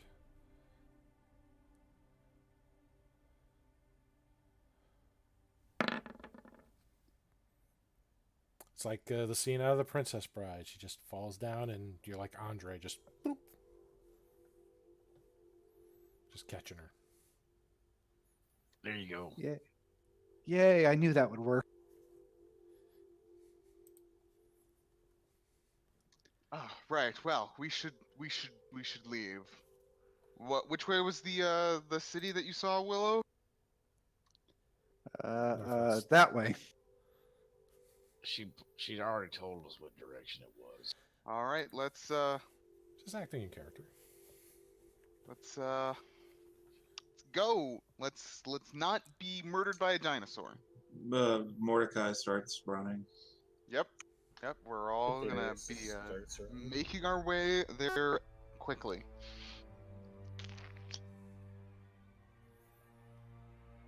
Okay. So, and again, you're on that upper part of that cliff or shelf. The city's on the lower parts as you start going towards the jungle edge on that cliff and shelf.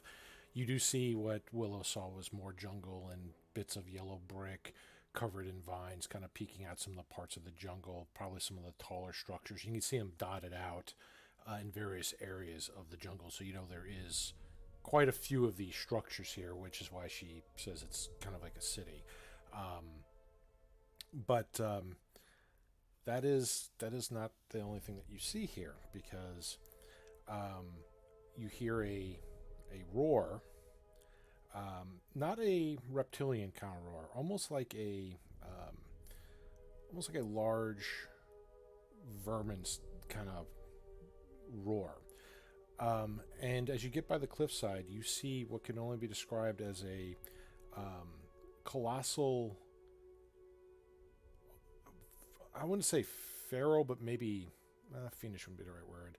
Kind of like a colossal prehistoric bat that's kind of flapping up by the cliffs as you were coming by it.